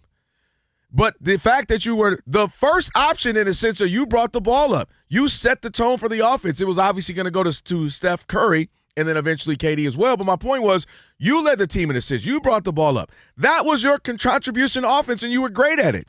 You've been great at it. And so the idea that I could have got busy, they didn't draw plays, that's because any iteration of the Warriors, he was probably the 5th or 6th best option. Let me ask you something, Rob Parker. Steph Curry or Draymond? KD or Draymond? Klay Thompson or Draymond? I know you're not talking about Jordan offensively. Jordan Poole or Draymond? You want to go Harrison Barnes or Draymond? Going. Sean Livingston or Draymond? Keep going. David West or Draymond? You can go down the list of Barbosa when he was there. Like, they had so many other guys that were better than him offensively who can get a bucket. Draymond, again, blown layups, no real post game. So, like, the idea that, like, we missed out on this bag. When? You've had more than ample time to show us this. So I just don't get where all of a sudden he had this offensive explosion. And last point to me, Rob, you know what else you're allowed to do? during the offseason? Get better. You know what Kobe Bryant did? LeBron did? Jordan did? Every single summer? Come back with something new. Come back with a new post move. Come back with a new step back. Come back with a new off the glass. So it's not as if he couldn't come back with a new trick. Every time I see Draymond, he blow a lot of layups. He's missed a lot of threes. He had no post moves. You're right about the layups. You know what I mean? So that has nothing to just do with Steve Kerr. You can get easy points by those things. I don't have to draw up a play. You can get 14 a game. So, Draymond, this is where the podcast sometimes is better to not say anything, brother, because I have a feeling he's going to sit back, reflect on this, because he said he reflects on this as his thoughts. I think he's going to reflect again and realize you are much better suited for this. But the timing is what really bothers me, because it's like Steve Kerr's wounded. Do you know what I mean? Kicking a man when he's down. He said this is from 2016. This is 2026. Draymond Green shooting 41.8% from the field. This is. Do you hear what I just said to you? Yes. 41%? Like, it's not like you're a 65% and you're like, man, if I only got a few more shots. So, I mean, I'm blown away, again, as you mentioned, like the timing, Steve Kerr's down. Right. And again, I'm not saying he couldn't score more in this league. Absolutely. There's 100 possessions in this league. But also, what do we always say? Everybody's going to score. But also, think about this. When they got Durant, why would there be any shots or plays for you? Okay, right? Durant. Okay. Clay. Steph. That's what I'm saying. Like, what other plays for who? Like, what other plays are we running for who? And they always kept another guy who was nice on the team. So you have that. And then, God, you did a lot of winning during that time. Did they not win because they didn't have scoring because they didn't realize Draymond was a scorer? Do you understand? Like, hold on, can I tell you some more? Like that. Like that's the other thing. Like did they miss something? Let me say they missed out on 4 other championships because Draymond didn't have any plays. And to your point, I'm just looking at more things. Like, anybody think Draymond was like a walking bucket? Like, we're missing out on that? Like, why am I drawing a play? Because here's an example. If I drew up a play for, let's say, Luke Kennard, you know what that play is going to be, right? Get him a 3. Like, what's the play that I'm drawing for Draymond? Like, what part of his game where you're like, I got to get him a fill in the blank? His part of his game was his passing. He led the team in assists several times. That's what he was great at. So you got to thrive at what you were the best at. That's why I've always said we can't call Steph Curry a point guard, because he didn't even bring the ball up for 2/3 of his career. It will be Livingston, it will be Iguodala, Barbosa, Draymond, because they were better at setting the offense. So that's why I said Steph is not necessarily, he's a combo guard at best or a shooting guard. He's not really a point guard. He didn't even lead the team in assists for so many years. So I have a feeling this is going to be a Draymond apology at any moment, as he's done before. All right, we want to hear from you. Where are you? 877-99 on Fox. Are you with Draymond Green? Steve Kerr hindered his career, or his offensive career. His offensive career, that's right. Or is Draymond crazy, mashugana, ungrateful, and just a knucklehead? Where are you? Where's Draymond in your sphere? 877-99 on Fox, 877-996-6369. All right, hit us up. We want to hear from you. And you know what you need to do? What's that? Stick and stay. Because in Draymond's words himself, Draymond. You too. In the US of A. All right, check it out. Every sports season is built on preparation, studying the trends, and making the necessary adjustments to reach the ultimate goal. Investing deserves the same approach. With Webull, you have access to real-time market data, advanced tools, and an intuitive app that is designed to help you make informed decisions. Whether you're actively trading stocks, options, ETFs, and more, or maybe you're planning for the long term for you and your family with IRAs, cash management, and custodial accounts for children, Webull gives you the tools to invest your way, all in one platform. Looking to take your preparation to the next level? Check out Webull's Learn resources and join their in-app community feed to discuss investing trends and happenings alongside 25 million users globally. And now to help you streamline your trading activities and elevate your strategy, try Vega, Webull's personal market AI assistant that can give real-time analysis, watch list insights, and alerts when earnings drop. So get your financial portfolio game ready by downloading the Webull app today or visiting Webull.com. Check them out. Webull Financial, LLC, member SIPC FINRA. Investing involves risk. For more information, visit Webull.com/disclosures.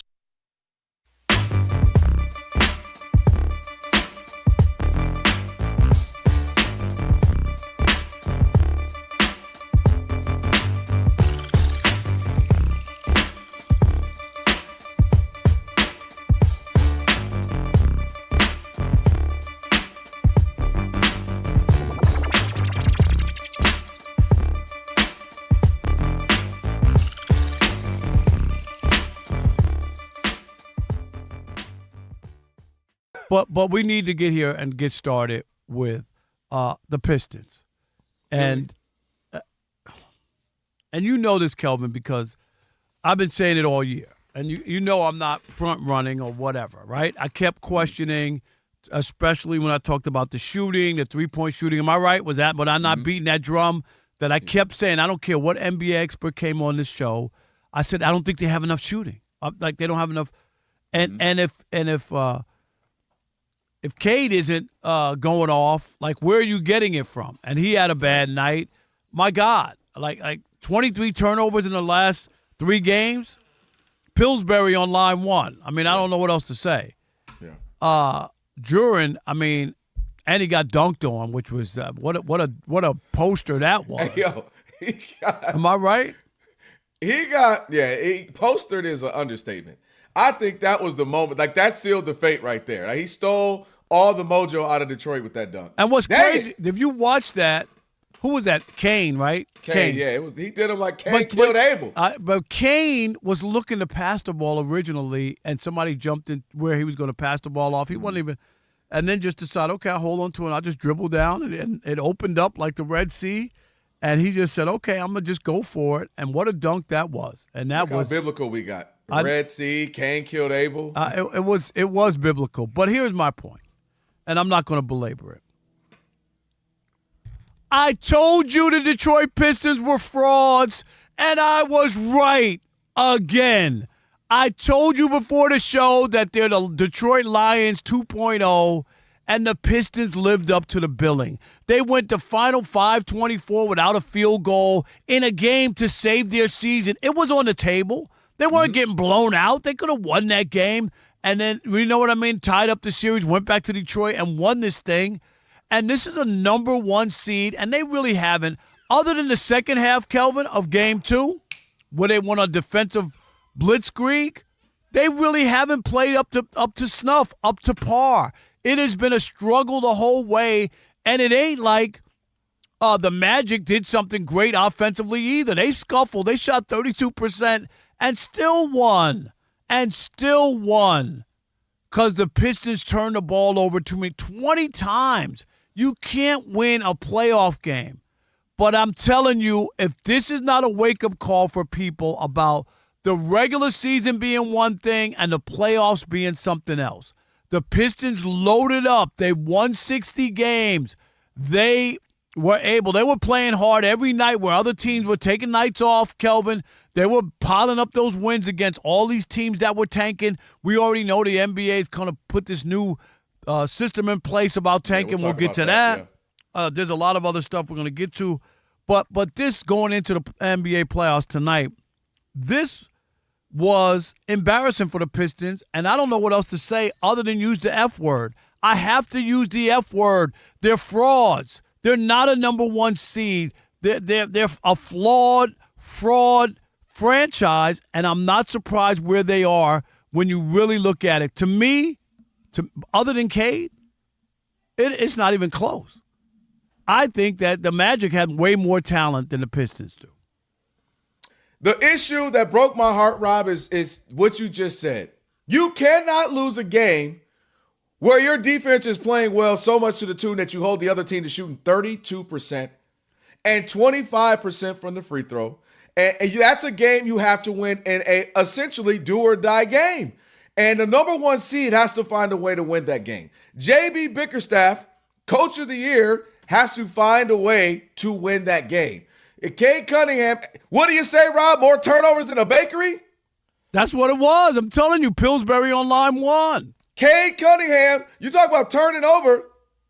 Man, Chuck Daly turning over his grave right now the way those Pistons just played yesterday. I can't believe that I witnessed, again, a team hold a team to 32% field goal, 25 from 3, lose. But one of the ways you lose is when you're turning the ball over. And the reason you turn the ball over so much, Cade Cunningham, is because you're having to do it all. And one of the things that disappoint me, similarly to how I'm disappointed with the Houston Rockets, you heard me talk about it, we talked about it, they knew they didn't have Fred VanVleet, and they knew they didn't have shooting, and they didn't address it essentially all year long.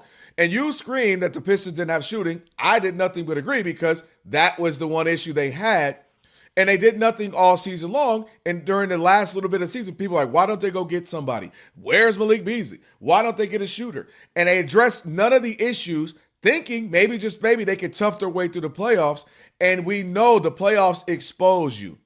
The playoffs expose your weaknesses, they expose your flaws, and they expose the holes in your team.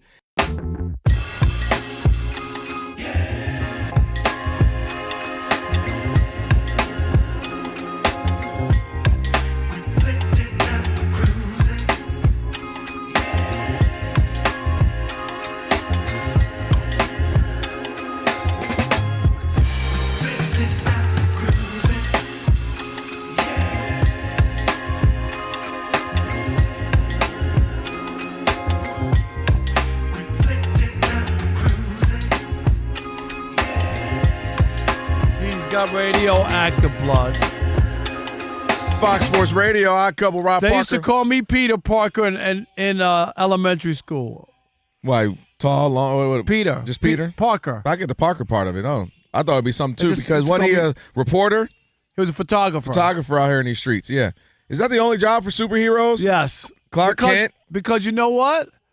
It really fits, because the whole idea of the media is to look out for the little man. You know what I mean? For the little guy. Yeah. Seriously. And that's why it was always, it was always in superheroes. You know what I mean? Yep. Finding out the news, someone's been wrong, somebody's been hurt, and they would come save the day. Yeah, we could use that right about now. Yes. TV things on Thursday for the Odd Couple, and of course we having a conversation about Draymond. Get to that in just a minute. Facing production swings or a tough skills gap, Workforce Solutions from Express Employment Professionals make hiring easier. Find your local office and see how Express can help you hire smarter and faster. Visit expresspros.com today. Mark Stein on the way.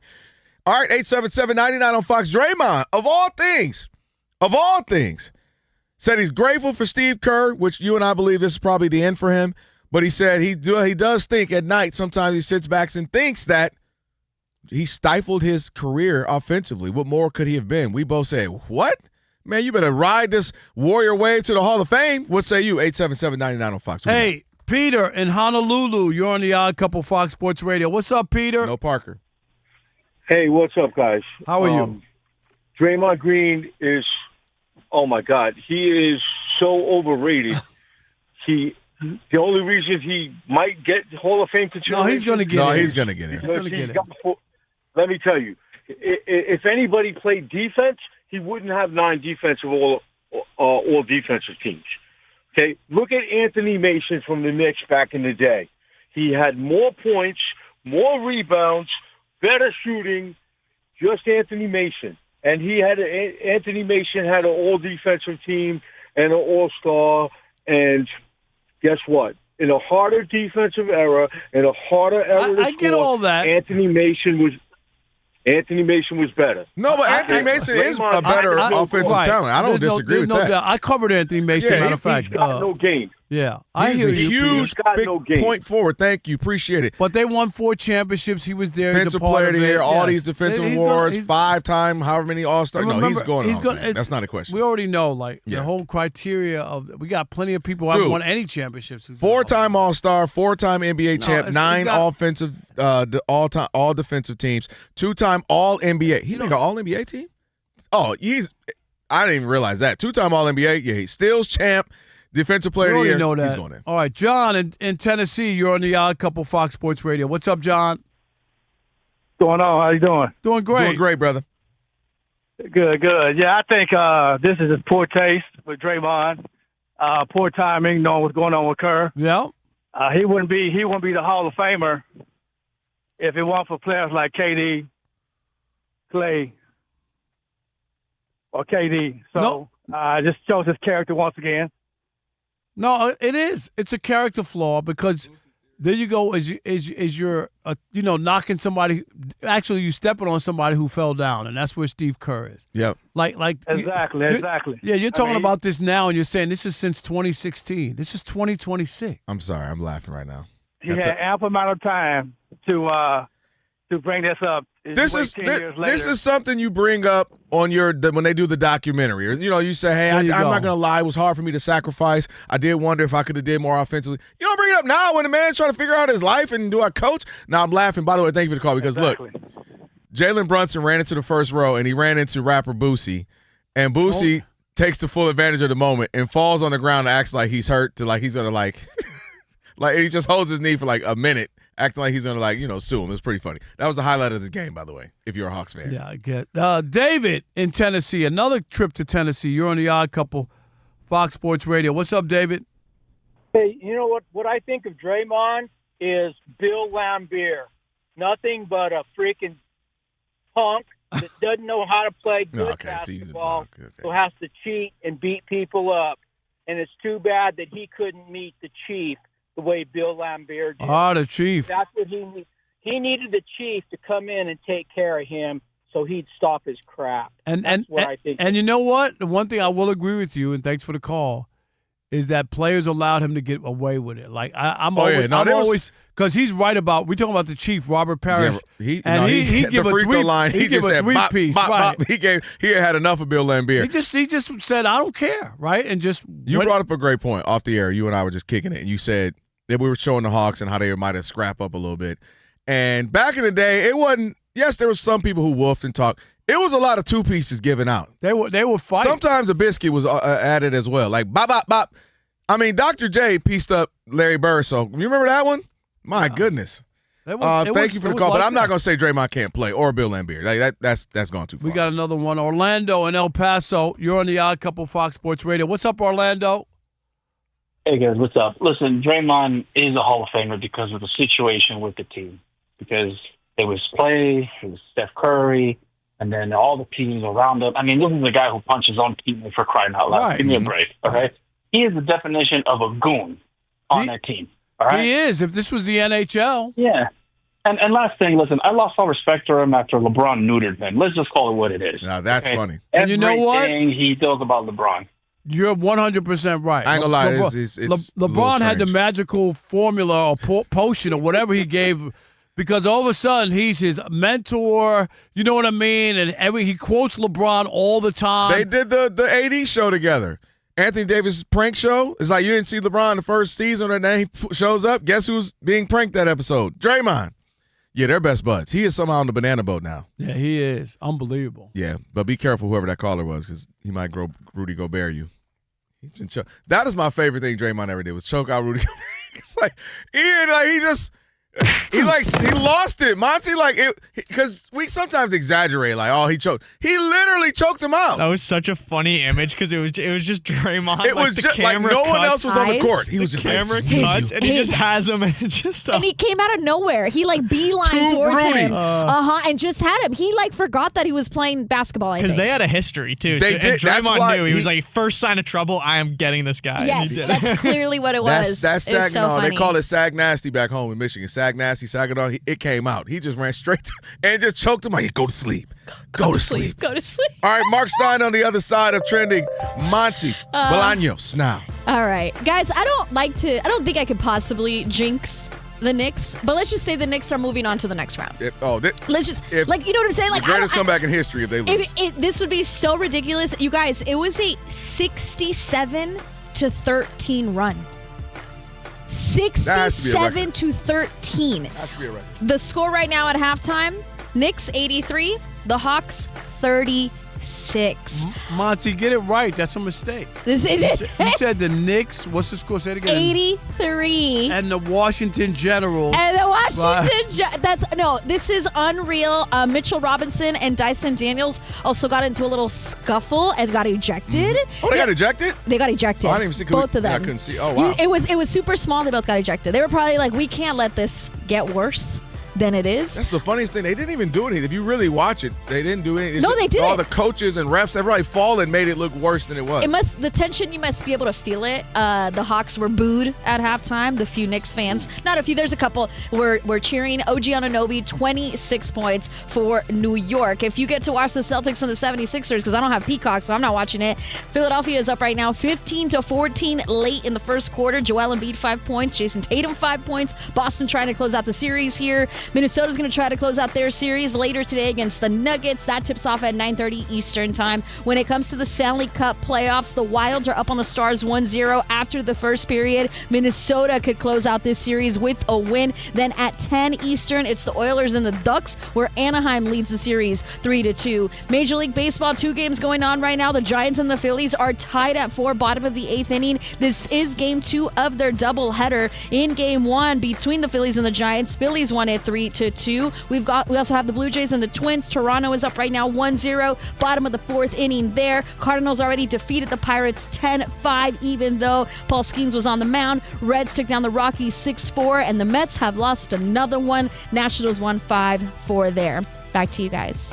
You see Shaq doing CPR on the Hawk? I do.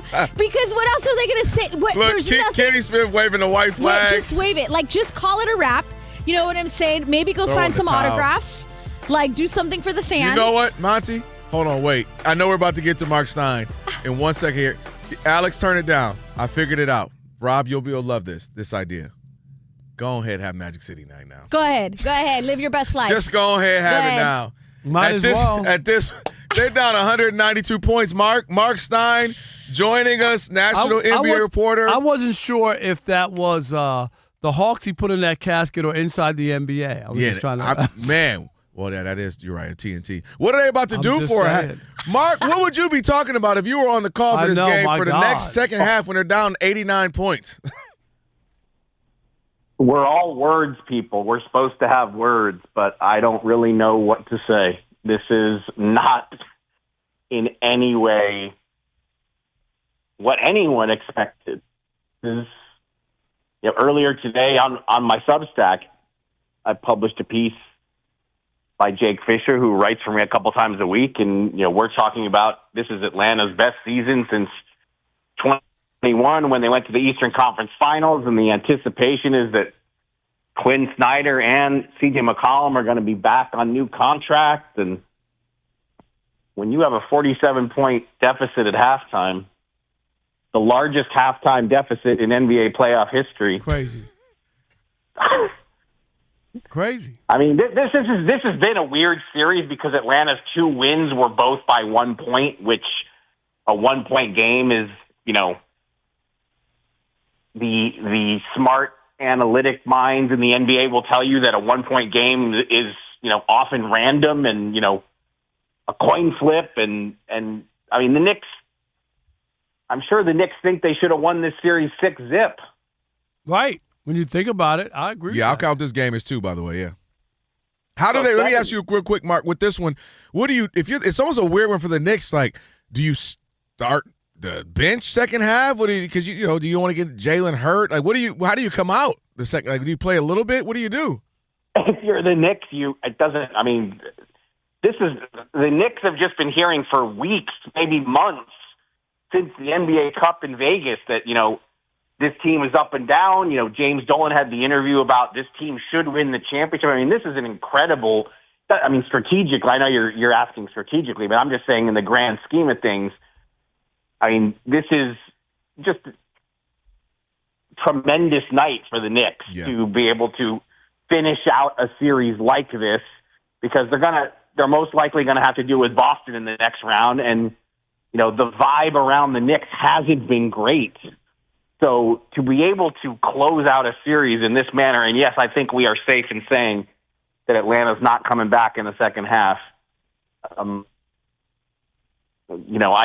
wonder do we start looking at this Knicks team in a different light because I don't know. This is an anomaly. Yeah.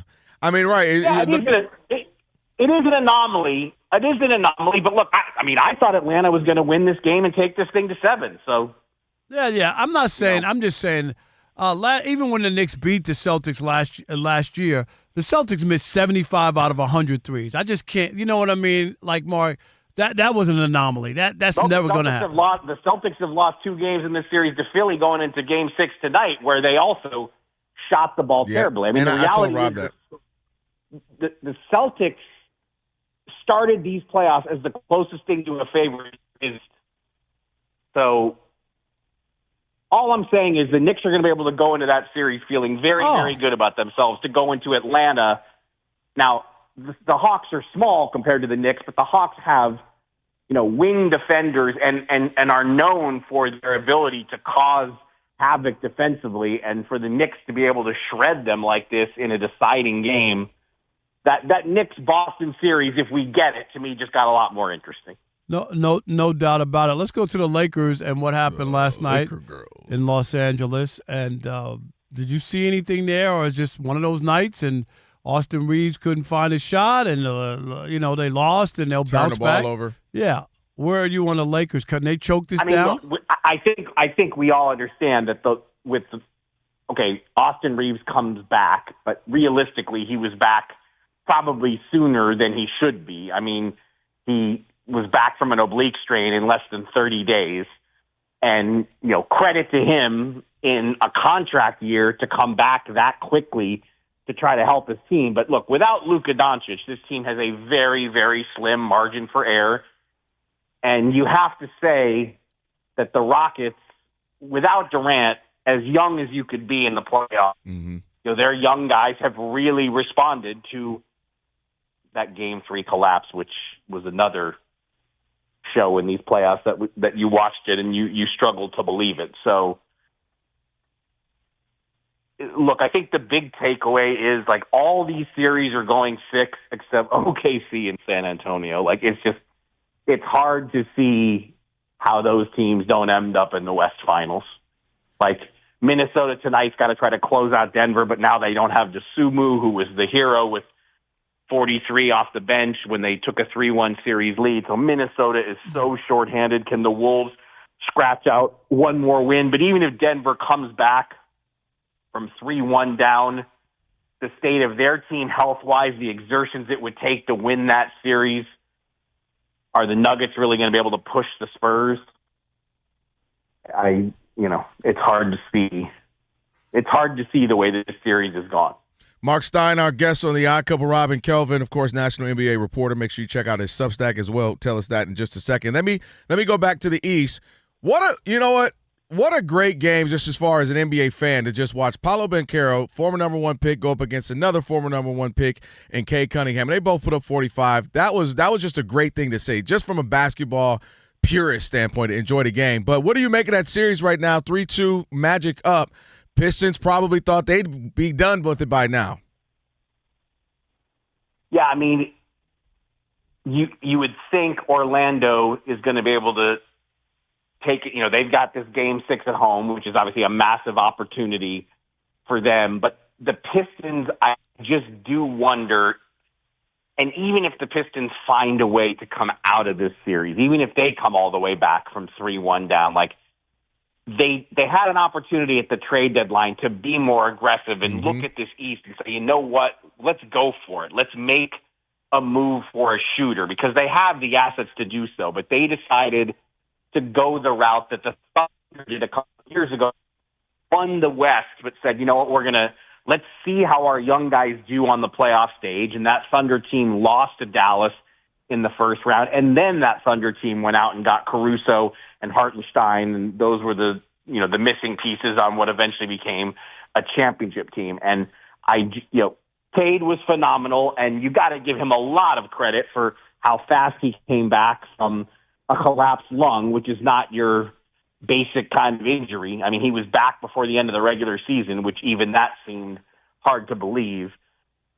But this is, Denver has been 2 seasons running. To me, the Pistons have been the best story in basketball, but that's regular season division only. To lose in the first round. Now, the Magic are not your average number 8 seed. No, they're a good team. Right. They're a good team. This is the Orlando team we expected coming into the season.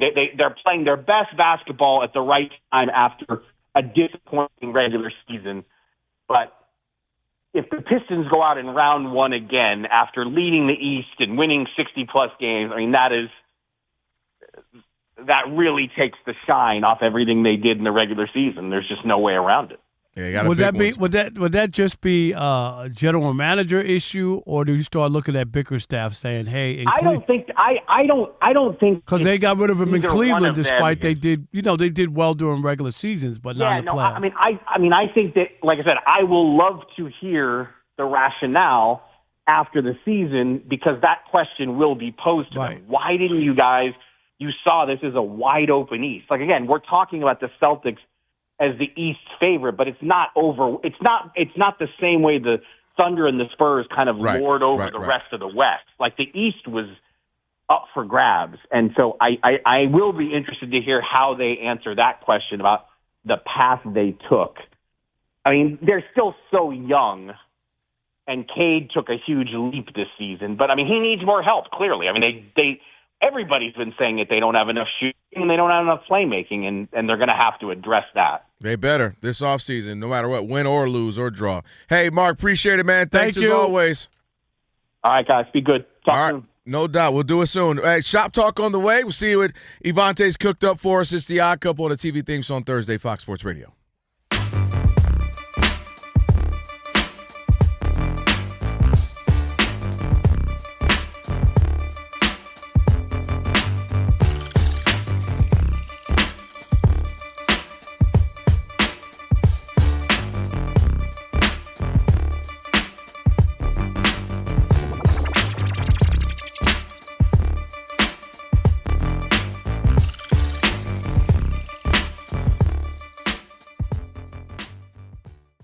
Let's talk about inside the NBA, and Shaq had some very nice words to say about. He don't like to give big fella about praise. Wemby. You know that. I mean, when we talk about that all the time, especially when you think that he doesn't even have Kareem Abdul-Jabbar in his top 10 of all time in the NBA. I still can't get over that. But anyway. Meanwhile, he probably was like on a FaceTime with him earlier in the day. Like that's his guy.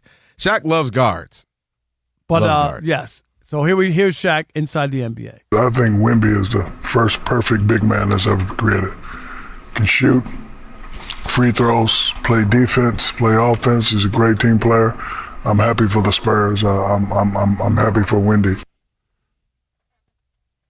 Well, I think I get his sentiment. I would argue Hakeem might have been that.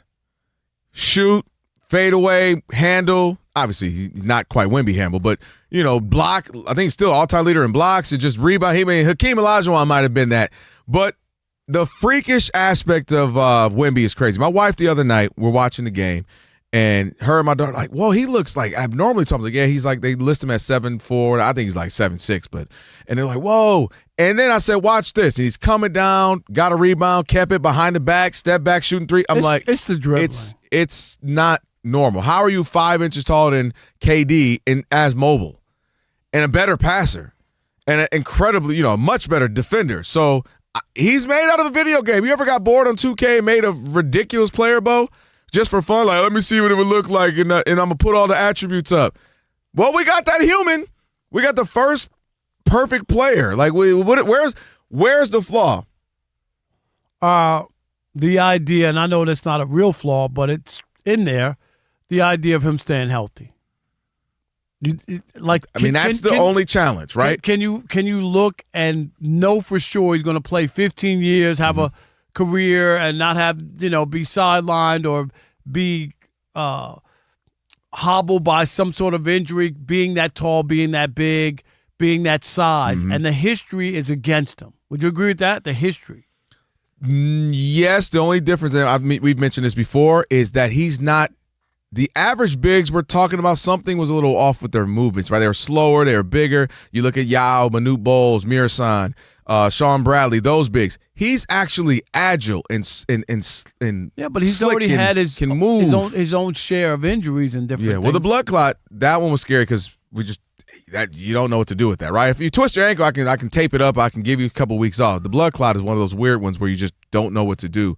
But you're right, and I said it about a year or so ago when we were doing it. I said his health is the biggest deterrent. Like, if he can stay healthy, he's got a shot at being something incredible. And we might be our first hour conversation might be different. It might be about LeBron might get replaced with a Wemby talk. in comparison to Jordan and the GOAT conversation. I mean, all the attributes are there. And again, Shaq always hates on big men because he'll always say, I didn't like it, Kenny. Well, why didn't you like it? He had a good game tonight. Those aren't SLN. Well, what is SLN? What do you mean? Shaq like numbers. Like he makes it like everybody has to look like him and play like him and have those numbers. You mean when they took you out of the games because you couldn't make free throws, or when they used to do the hacker Shaq? It's easy. If you score 6 every quarter, that's 24. And then if you get an extra cup, it's not that. Are you watching? Each game is different, right? You know what I mean? There's a different style, different flow. But if everybody could use that formula, then everybody would have 30 points. I mean, like that. All you got to do is score 6. That sounds good all the time. They'll come out. Who's a big man like in the last? Maybe they'll say like Embiid or something, and like last few years, and he'll be like, oh, he had a good game. 27 and 11 as the Sixers. And he'll be like, I'm like, what? I mean, he's got chicken in his teeth. They make Shaq like numbers. Okay, so you were one of one, Shaq, right? Like. Not every. When's the last time a dude brought out the whole stanchion? Let alone breaker rim, the whole stanchion. Like you were kind of 1-on-1, Shaq. So, but I like seeing him give and credit when to he played, we talk about all the time. I mean, nobody was as dominant. I mean, during in his heyday with Kobe and that 90, run, like 6-ish. Am I right? To like 01, 02, Shaq. and he didn't have to come up with any other shot, dunk the ball every single time. You don't need no dipsy doodle. I don't need you to do anything special. Like, all he does is dunk the ball. Okay, and what? And get guys in foul trouble. And then when you double and triple team him, I'm kicking it out to Rick Fox, Derek Fisher, Glenn Rice, depending on the era of the team. Yeah, and that's why we're talking about, like, if I'm Kelvin Washington, the general manager, why I'm so big on Shaq. Why, like, if we had a draft of every NBA player ever, and they're all 22, and you're going to get him for 12 years. I'm taking Shaq just about over everybody because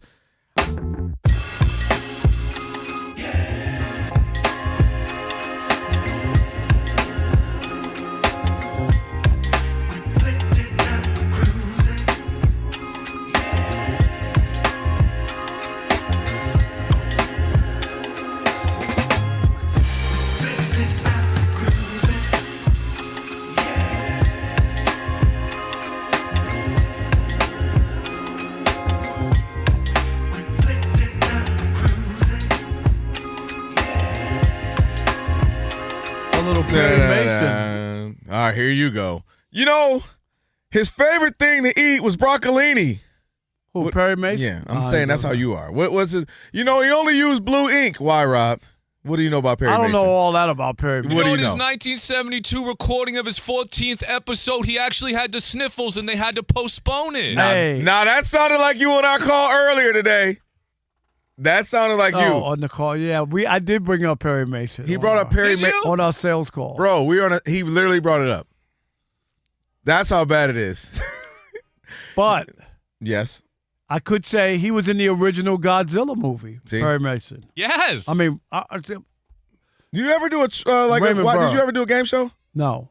You lived in LA and you never did a game show? I should. Raymond Burr. He was a tremendous actor. He really was.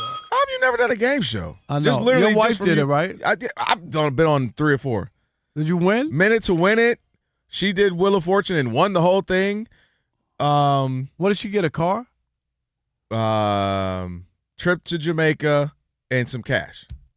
Trip to Jamaica, Queens? That's not a winning prize. Settle down to Queens. Okay. We went to Jamaica, yeah. So, yeah, I've been on like 3 or 4 game shows. Just from being out here, you do it, and then once you get in, you know how they go. Once you get in, like you literally have to turn them down. They start stalking you. The same one will call you back.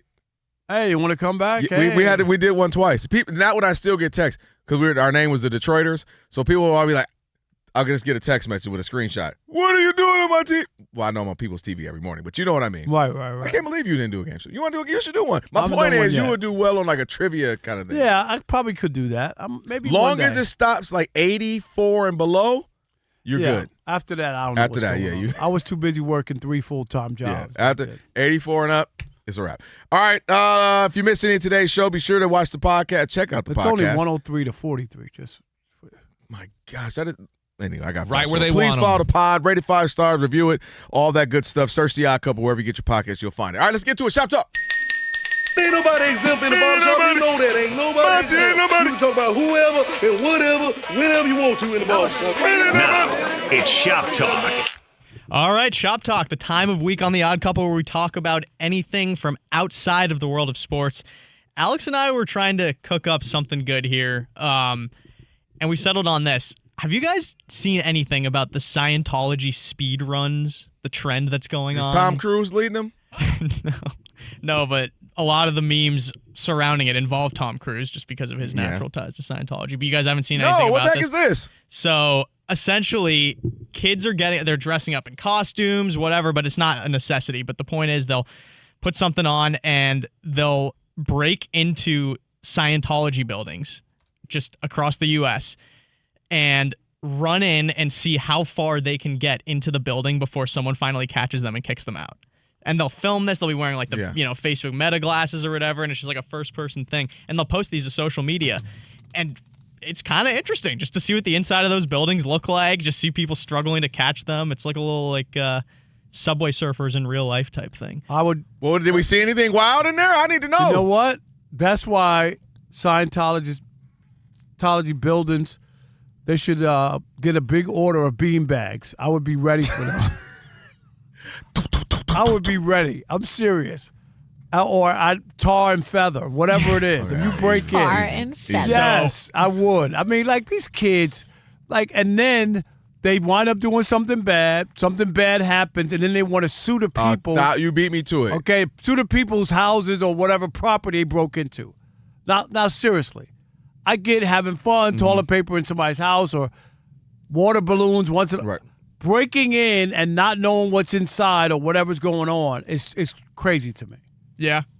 Am I wrong? No, and my main thing is it sounds fun until you have one overzealous security guard who reacts, right? That's true. And then true. he shoots a kid, and now it's just all this, and it just, it's I get it. It's fun, What's that minister in Houston that wouldn't let the people? Oh my gosh, I'm looking at him. He talks like this. You know who we're talking about? Yes. Oh my gosh, the big dude. Big mega church. Y'all know the big mega church. Atlanta. Everybody Oh listens. my Osteen, Joel Osteen. Yeah. There we go. Took me a minute. Oh gosh, not that demon. Yes. I mean, there were guy, dude. There were people who needed help or whatever down in Houston from a storm, and they would not allow them to come into. Rob, now, I can't worship God if you're in my halls. Listen.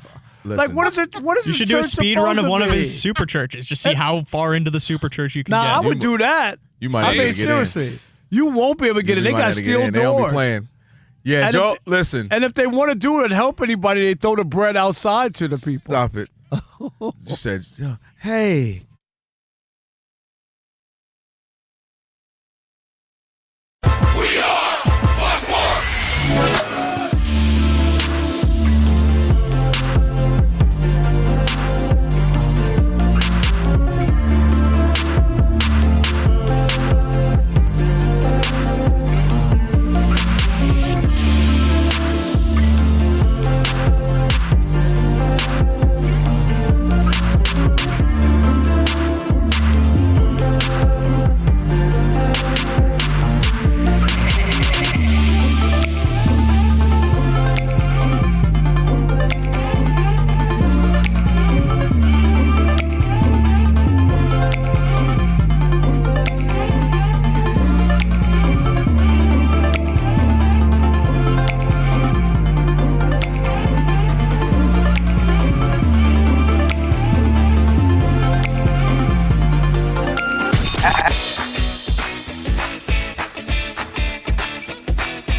It's the Odd Couple. You know what time it is. It's your boys. Let's get it.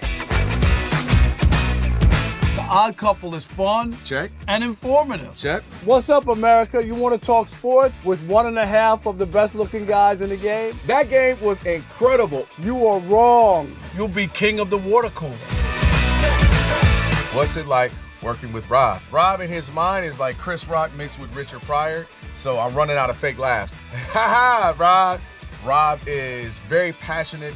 Son, you ain't ready for this. Well, I don't have BS in my game. I'm straightforward. I'm honest. You say Brady's the greatest quarterback of all time, but Eli Manning beat him twice. And, of course, it doesn't hurt that I'm right most of the time. Kelvin is the nice guy, wants to make everybody feel warm and fuzzy. You done? Let me tell you the truth. I bring the energy, a youthful energy. Rob's not going to see this, is he?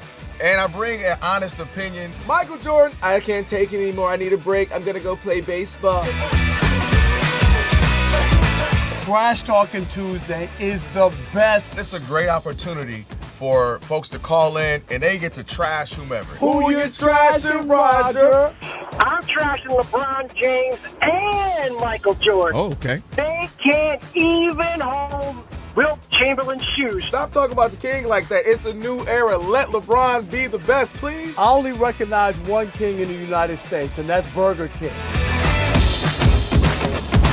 The connection with the Odd Couple audience is incredible. We really invite them in. And they can relate, whether it be things about our own personal lives or our takes on sports. Love you guys. You guys are killing it. Hey, we appreciate you. Thank you for rocking with your boys. They feel like it's just my guys, just my friends, and they join right in on the show. We talk with the listeners, not at them. Obviously, you can listen to us live, but you can still check out the podcast. You can check out our YouTube. You can check us out on social media. So in any way you want to get it, you can get it. Yes. There's some yelling. It is some hot takes. It's a whole lot of fun. I'll give you that. It is fun. I agree. Begrudgingly. The Odd Couple. Sports talk that's too good and too fun.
It has been all New York Knicks in this Game 6 against the Atlanta Hawks. New York is up right now 111-57 with about 4 minutes to go in the third quarter. OG Anunoby, 29 points for New York.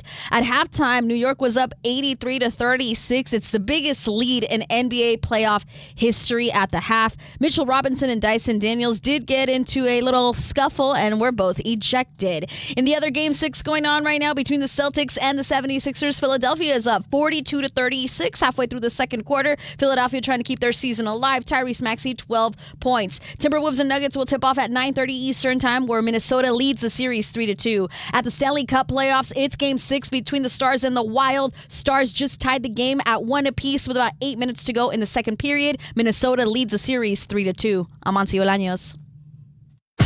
I've been covering this league since 1987.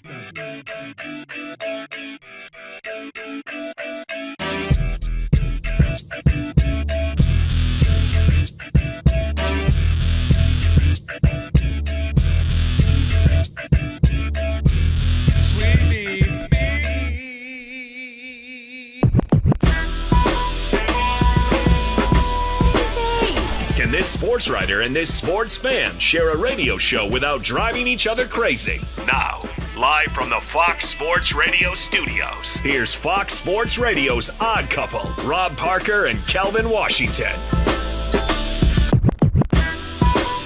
Our Number 3 on a TV theme song Thursday. Rob Number Parker, 3. Kelvin Washington here on Fox Sports Radio. Don't forget to check out our YouTube channel. Do it! Yeah, thank you to all the people who have subscribed. But you have a chance to do the same. Just search Odd Couple FSR on YouTube. Pretty simple. Tap the thumbs up icon as well and comment. Appreciate it. The one thing I love about this show, I know, Kelvin, it's been almost 2 years, right? Uh-huh. For you. Alex, from the beginning, and I take this for no granted. I'm so dead serious. When people still, after all these years, say how much they like the show. Man, you know what I mean? People like, have been very, very kind to us. Like, seriously, like that wears off when you get a new show. Yep. Hey, I like your show. And they've said it all the way through when you came on, you know what I mean? And the first 6 years with Chris, you know what I'm saying, Alex? People still take the time to want to say that, and that means a lot to us. It's true, and we were really nervous when you joined, Kelvin. Shout out to my cousin Jamil, who, my gosh, he is an odd couple. He will text me what I said. You said da-da-da-da-da. I said, Jamil, okay, at this point, what?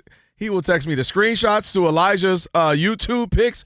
So shout out to my cousin Jamil, always listening and paying attention to us and good stuff. So and yeah, Alex, you lost the bet. You said Kelvin under a year and a half. I did, and he's made it. Wait, was I here when that bet was made? You were not. It was after dinner when we all met. We're That's like, right. Y'all like, all right, yeah, bye, Kelvin. He won't last a year and a half. He won't make it. How long's that contract?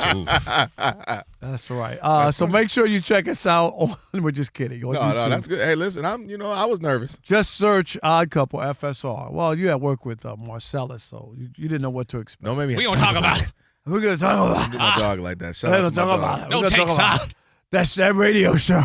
Ian, didn't you say you booked him for 6:30? No, you did not. Shout out to my dog. All right, where we at? What we got? All right, so.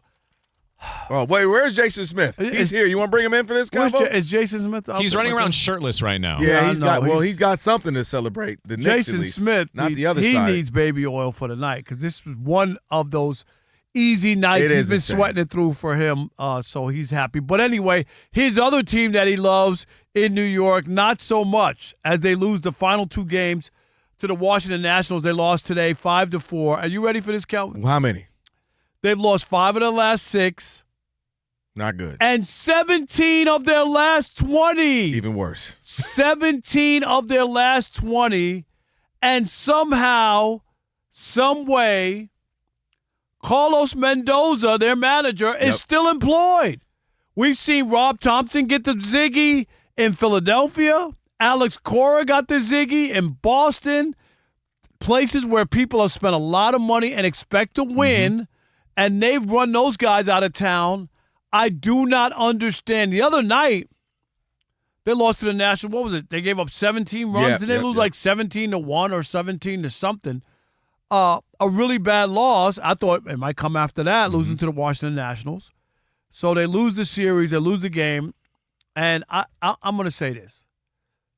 Carlos Mendoza is well-liked because I've seen a lot of baseball pundits and writers defend him to the end. They like him. But I'm sorry.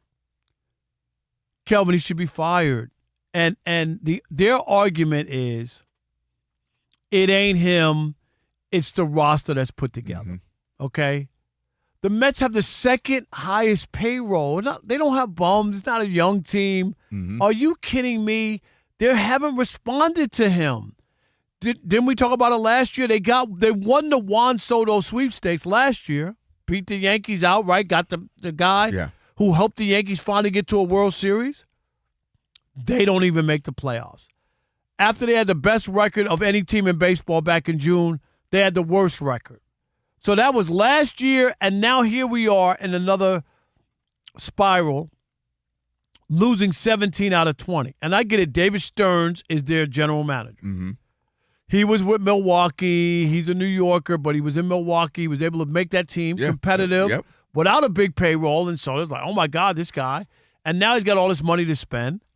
And there are issues with the players, right? They let Alonso go at first base. They're playing a couple guys out of position. They signed Bo Bichette. Only problem was he was a shortstop in Toronto, and you're asking him to play third because the Mets already had a shortstop. So there's a lot of those things going on. But my question, and is everybody's blaming the general manager. I heard it in Philadelphia for Rob Thompson. I heard it in Boston for Alex Cora. No one seems to want to blame managers. And here's my only argument. When teams win, managers get credit and they get contract extensions. So now people are saying that managers don't matter and it's all about the lineup and the team and the roster. Right. But my only problem is when Rob Thompson took over for Philadelphia, they fired Joe Girardi like 30-some-odd games into the season because they weren't responding. And guess what? That team went to the World Series. So they did make a change with a manager early in the season, and it did work. A new voice. Stop saying that the manager shouldn't be blamed. Oh, it's the players. Well, when they're winning, isn't it the players too? Which one is it? So when they win and the players hit and hit the cutoff man and do everything right, the manager gets credit for having them play well. And when they play poorly, the players, it's the players' fault. Where are you? So it's simple for me, and we've talked about this a little bit. One, I know that baseball, when you start talking about coaching or managing, it is probably the least where they're least important, right? NFL, it's very important. We know how much coaches mean. Schemes. Right. And plus you got 53 men, and I got to switch it up. I got to do this. And NBA, it matters. Who am I going to play? How am I going to do this? I got to motivate the guys. MLB has become, it used to be, but now it's become where they hand you down the sheet. Here's your lineup. Here's a scenario where we're going to put this rotation, these guys coming out the bullpen, here's this. And like one or two variables can a manager go, I'm going to do this. Now, obviously, there's a couple of guys who can do a little bit more. They've earned that right. But I get why people would say that and want to go to the general manager. Right. Here's where I would push back on that. Baseball, it's not like it's college football where if I'm Alabama and I've got all the best players and I'm playing Ohio University, now Ohio State, Ohio, and we're going to win, right? We're just blowing them out. You can manage a game or two to win more. You can find a scenario. You can say, you know what, we're going to steal bases tonight. We're going to play small ball. This time we're going to go this. I'm going to go lefty and lefty, even though I don't want to. Like, there's some parts that you can change up. There's some motivational things that get that extra little umph, Rob, out of your players, whatever it may be. There's no way you come into it having the second highest payroll or the number one highest payroll last year, and you don't get anything from that. You carry that into the next season, and you're even worse. You're even worse, Rob. Right. And not worse like, oh, we're a little below 500. You're horrid. And so to me, that's something where there has to be a change, even if it just does something for the morale of the team, even if it just changes the psyche of the team, even if another guy who's been watching this has a different view. I'll give you a real-world example for me. Starting the morning show, TV, we need a new executive producer. I told them, bring me in when you guys are narrowed it down into 3 candidates. They bring me in. Sit down with the first guy. He's listening and, well, this is what we're thinking. And he goes, do you mind if I nitpick? And we say, hey, man, that's what we're here for. Tell us. And he breaks it down. Here's what I've been watching your show for a few weeks. I would change this. I would add that. Why is Kelvin not out in the field? I like it. What? Boom. Sometimes new eyes can do that. And you bring in a man who's been watching you guys who can say, hey, man, you guys aren't doing this enough. Why is he at third base when he should be a shortstop? Right. I would move this person here. I would stick. I would change his batting lineup. I would change his lineup. You got too much power here. And so my point is, sometimes we're talking about the Phillies, bringing in someone else who's had an outside perspective, been able to watch it. Here's also why, right? Out of your system. Sometimes from the top down, no, this is how we do things. Sometimes you need somebody to come in there and shake it up. No, I hear you, but may I propose this? Right. And you get off. And a new voice, like we talk about it, is just somebody who maybe had worn out his welcome, been there too long. People don't hear him anymore. It happens all the time. How many times did your mother and father tell you, don't do this, don't? And you heard them, but right. And then you had that one neighbor, that coach, or that teacher, hey, don't do this. The same thing. You're like, you know what? Maybe I shouldn't. Parents like, I've been saying that for the last 2 years. Sometimes you just got to hear it from somebody else. It's a different perspective, and you're like, oh, man, it hits differently. So, again. Are you shocked, though, that he's still in? It is 17 out of 20. Point, it is a testament of how much they like him. Because this is unheard of. It is unheard of. And again, this isn't year one where you can say, man, it's just some crazy, weird, fluky thing. Right. Baseball, 150 years, MLB stuff happens. You underachieved last year. You don't make the postseason. Juan Soto has a great 2/3, at least half of the season. Meaning it was in the hunt for MVP. So there's no excuse there. It wasn't like he just had a horrible, what you call him Juan Soso. Right, he heard beginning you. Of the season, right. He heard you, got mad, switched it up, got better.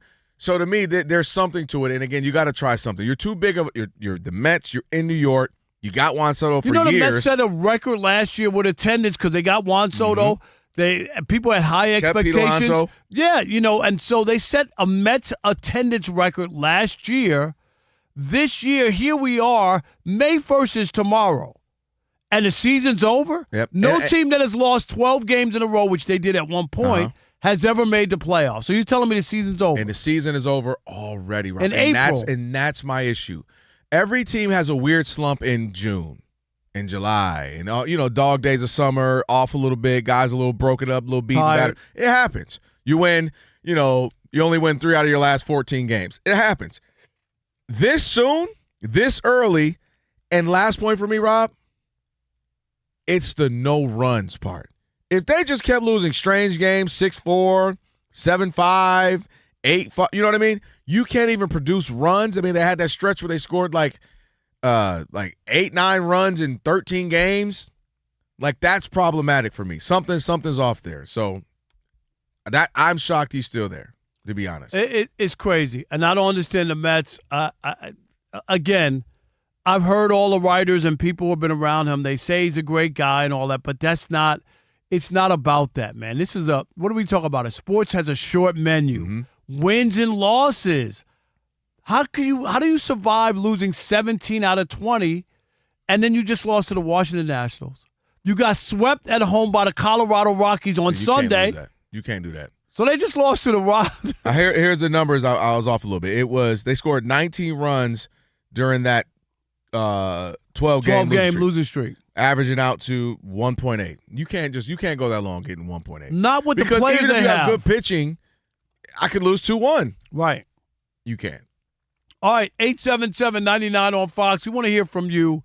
877-996-6369.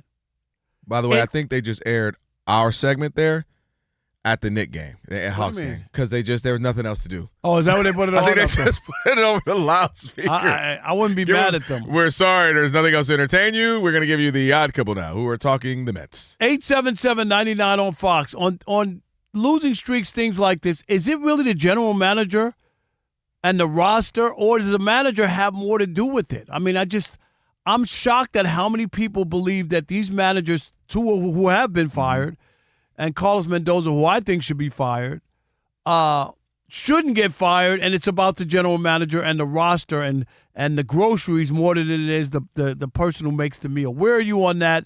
877-99 on Fox. It is The Odd Couple on the TV theme song Thursday. Rob Parker, Kelvin Washington, right here on Fox Sports Radio. Stick and stay. Because Uncle Rob might say something crazy in the last 30 minutes in the US of A. Always.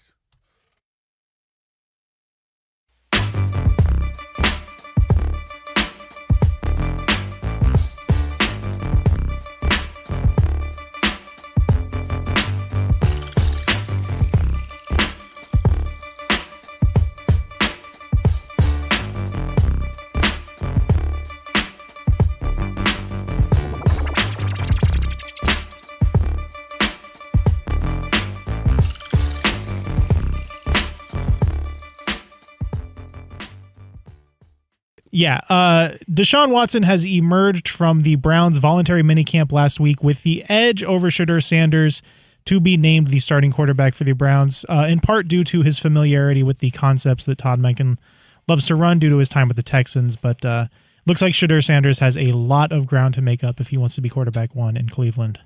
And I'm going to say this. And Kelvin, you notice I've been saying this before. Mm-hmm. That Deshaun Watson's going to be the number one quarterback to start the season. They owe him too much money. They can't cut him, right? It would be devastating for them, not now, but, now and going forward. It's just like it's a poison pill. Mm-hmm. So you can't do it. So I'm not surprised. And here's the other part. Shedeur didn't do enough to where you could just say, you know what? I don't care about the ramifications. This guy is our quarterback for the next 10, 12 years. You know what I mean? Mm-hmm. We found our guy. And don't say that people don't do it because we've seen it. We saw Matt Flynn get signed to a big contract in Seattle. Mm-hmm. Russell Wilson showed up, and guess what they did? Matt Flynn who?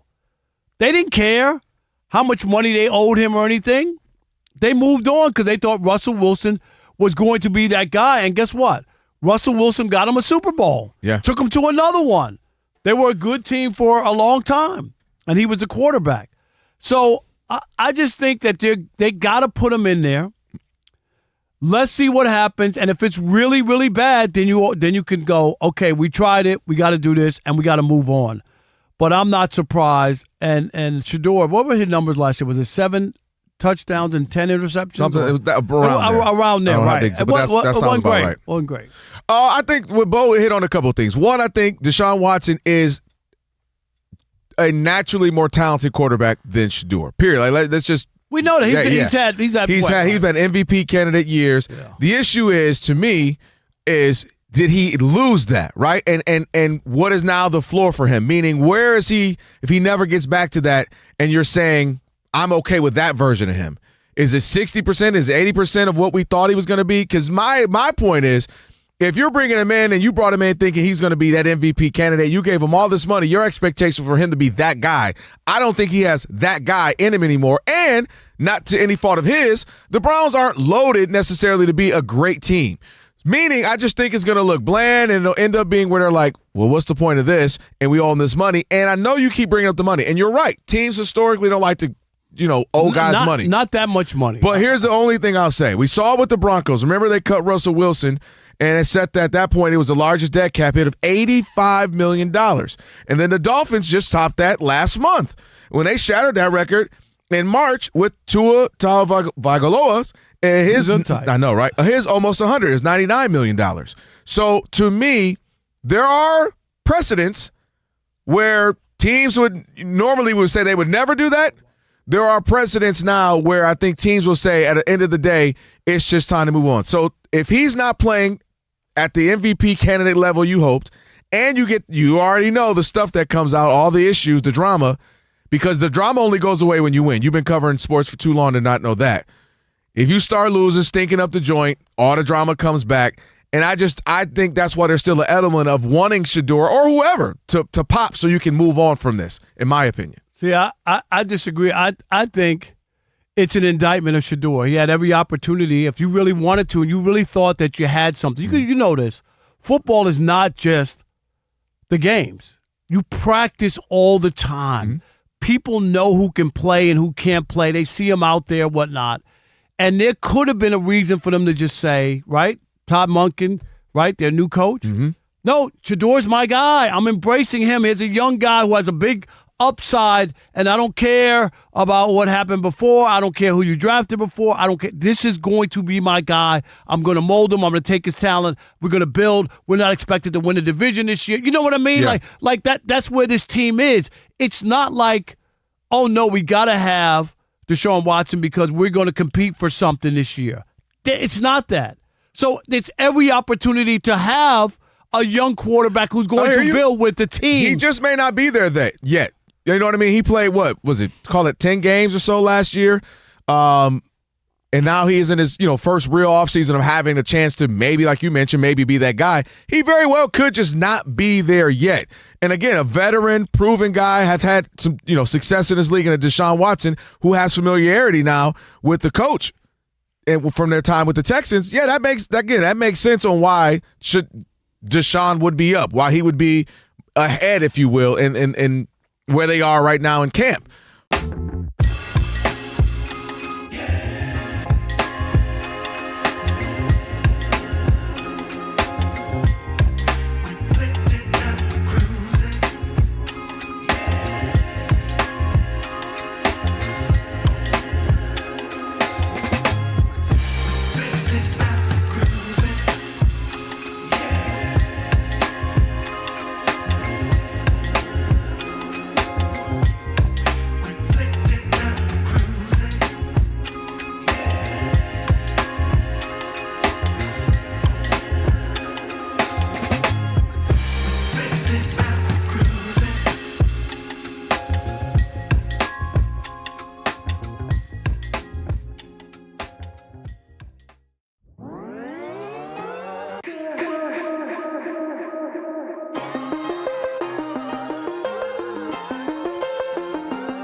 Wait, why do I remember this? Is this ER? It is? They had a bomb theme song. Hey, it's a vibe. Did Sade make this? Michael Roberts in Detroit, he requested ER, and there you go, my man.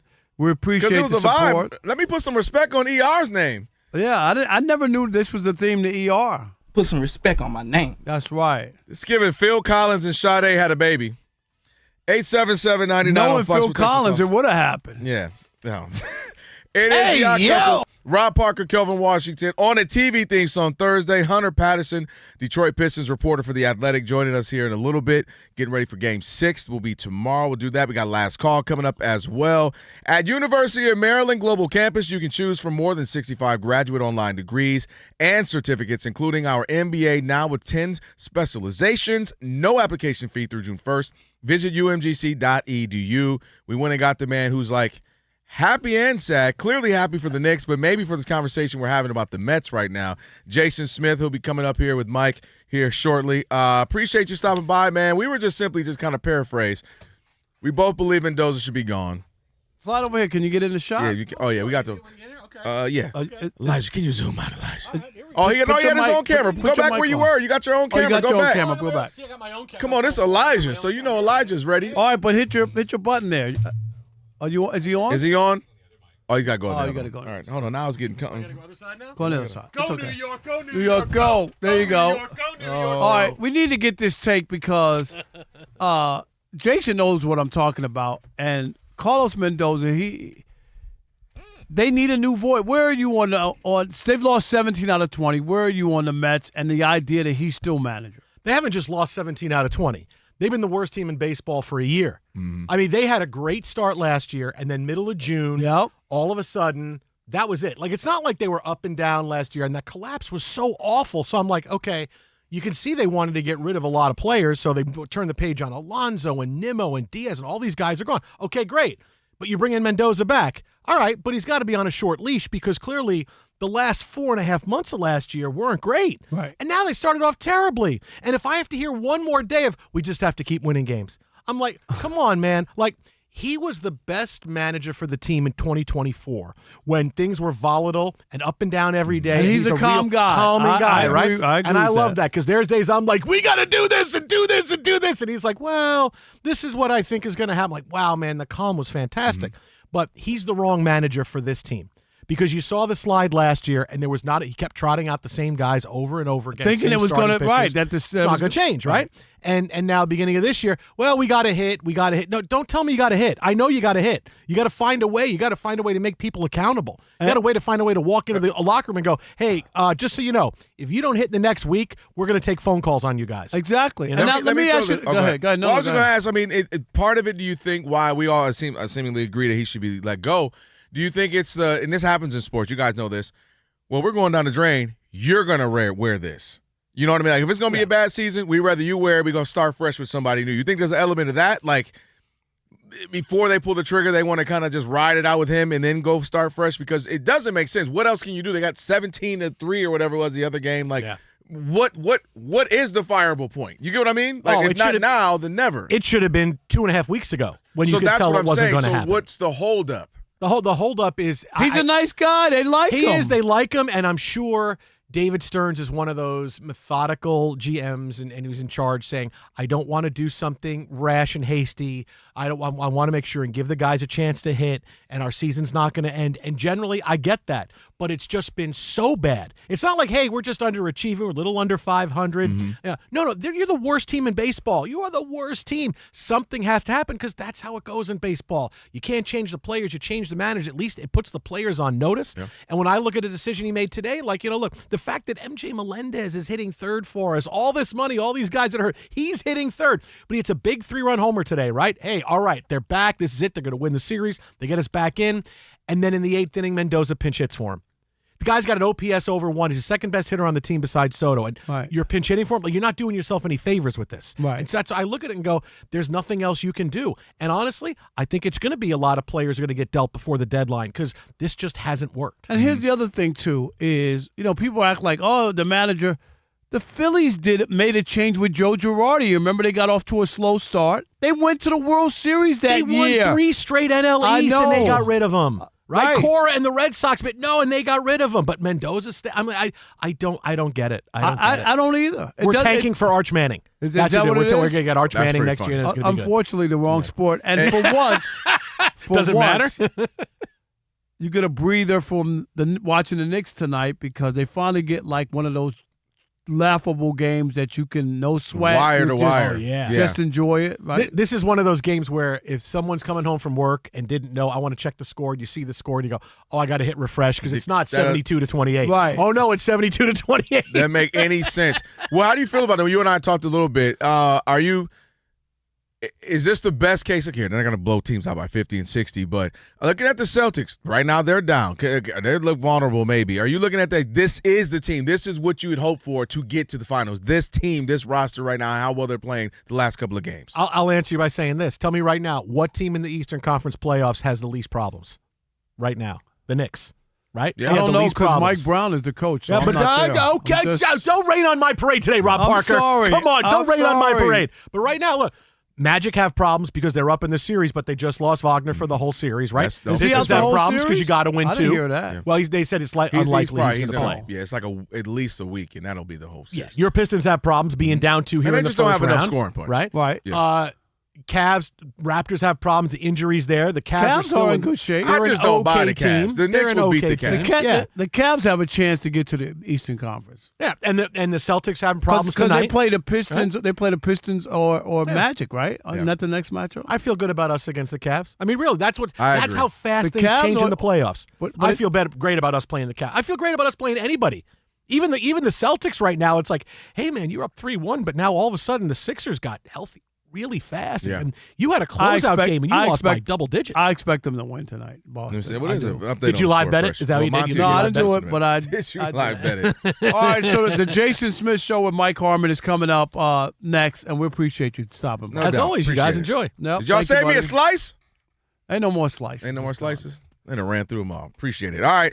On the way, Hunter Patterson. Speaking of, we'll get back to talking about the Pistons. He covers the Pistons for the Reporter of The Athletic. We'll get to Hunter in just a moment. Right now, Monty is supposed to give you your update, but she's stuffing her mouth with pizza right now. I already finished my slice, my first one. Thank you so much. My first one. I did have to reapply my lip a little bit there you because, go.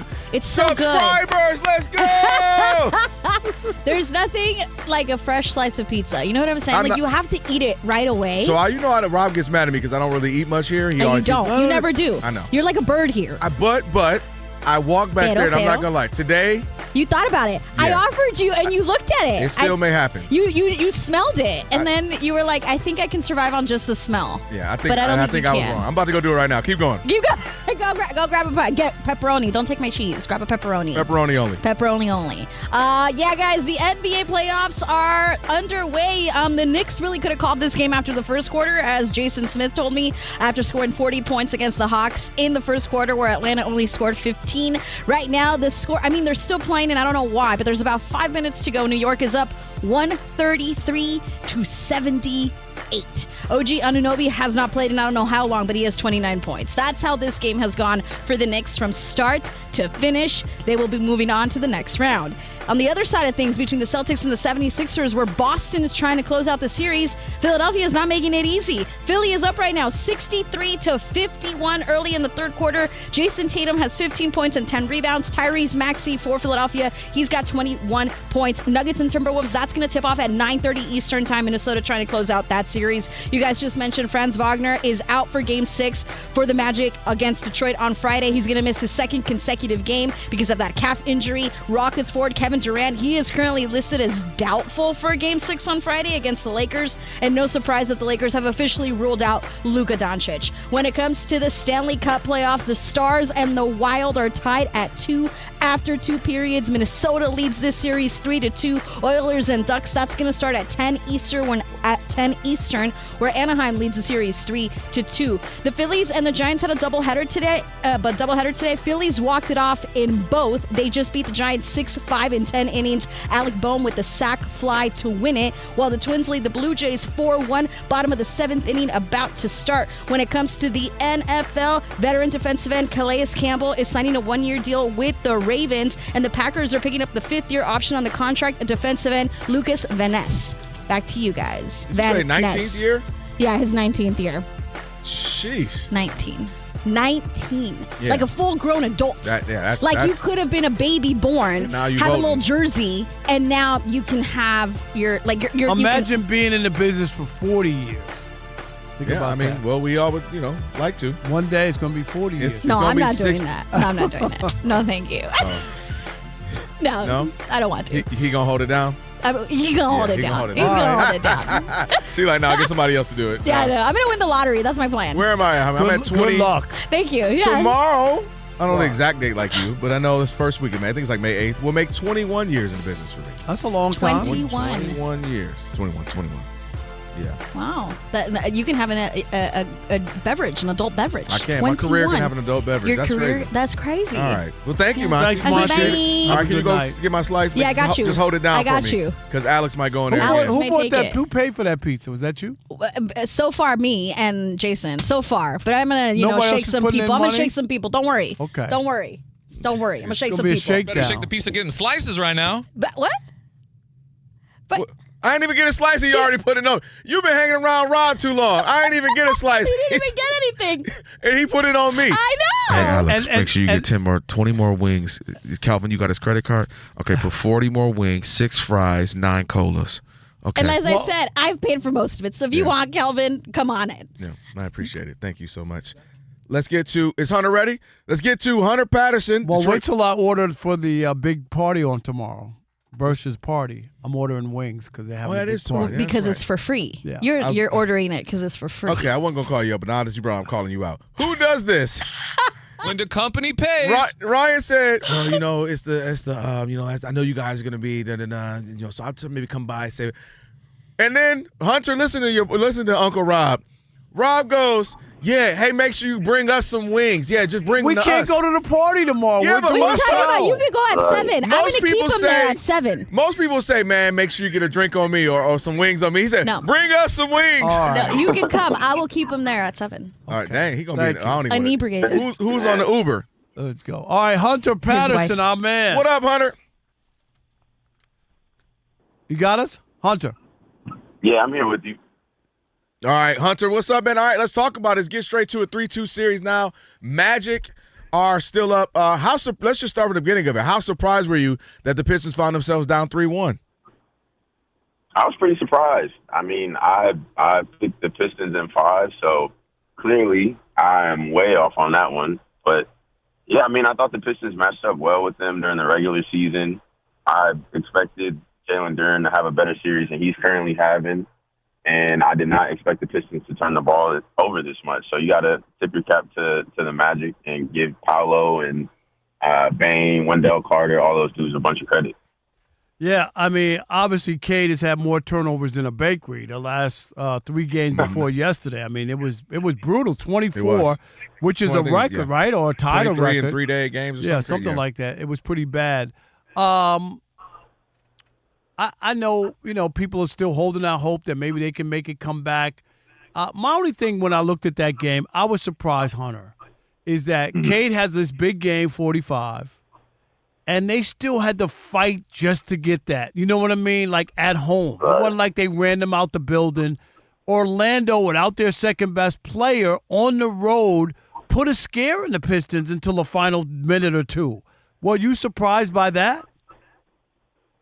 Somewhat, yeah. I thought it would be a little bit more separation in the score. I figured the Pistons would come out and blow the Magic out, at least win by about 15. But it's just kind of the same issues that the Pistons have been having. 17 turnovers. They allowed 8 offensive rebounds. And it seemed like each time the Pistons were starting to go on a run and create a little bit of separation, the Magic just kept fighting back. And a lot of that was Paolo. But they're a team that really plays hard. They have a lot of dudes who are tall with long wingspans, be able to get in passing lanes. They don't quit either. No, they don't. You really have to give them a ton of credit. Like, every time they could have laid down and been like, you know what, we'll get him back at the crib. Like, they made it a point to continue fighting. So you have to respect that. Yeah, whatever. Hunter Patterson, Detroit Pistons reporter of The Athletic. Hey, he's giving it to you the fair way. Yeah, he is. Don't be he's not going to be a homer like you, Kelvin. Yeah, whatever. Hey, let me ask you this. What the heck? Listen, Trajan Langdon doing his thing. They got the team number 1 in the East. Yeah, but he didn't do his job. Why did he not? Rob and I sat here all year, especially Rob screaming it, but the whole NBA knew they needed shooting. They needed shooting. And they needed another guy. They didn't go get a Kobe White. They didn't go get a Ayo Dimasumbu. Him too. Damansumu. So what is it? You know who I'm talking about. Ayo Dimasumbu. Him too. They didn't get him from the Bulls. There was a handful of other guys that could have got out there. Why didn't they? They stuck to the team they had, and now they're in a situation where they could definitely use another shot creator. Yeah, I mean, from what I've heard, they had discussions around trying to bring people in, but they prioritized the draft capital that they have. They were able to move up from 28th to 21st in an upcoming draft that's pretty loaded. And I think to some degree, too, like if you are having issues getting out of the first round, that in some way could kind of validate not necessarily trying to make a huge swing, because you make a huge swing, you jeopardize your youth and future. And at that point, are you going to win a title? I kind of get the logic in wanting to bring someone in who could be a secondary creator for Cade, but they're going to have to spend a lot of money this offseason. Darren probably played himself out of some money in this series, but Asar is extension eligible. Darren's extension eligible. Stu will be extension eligible.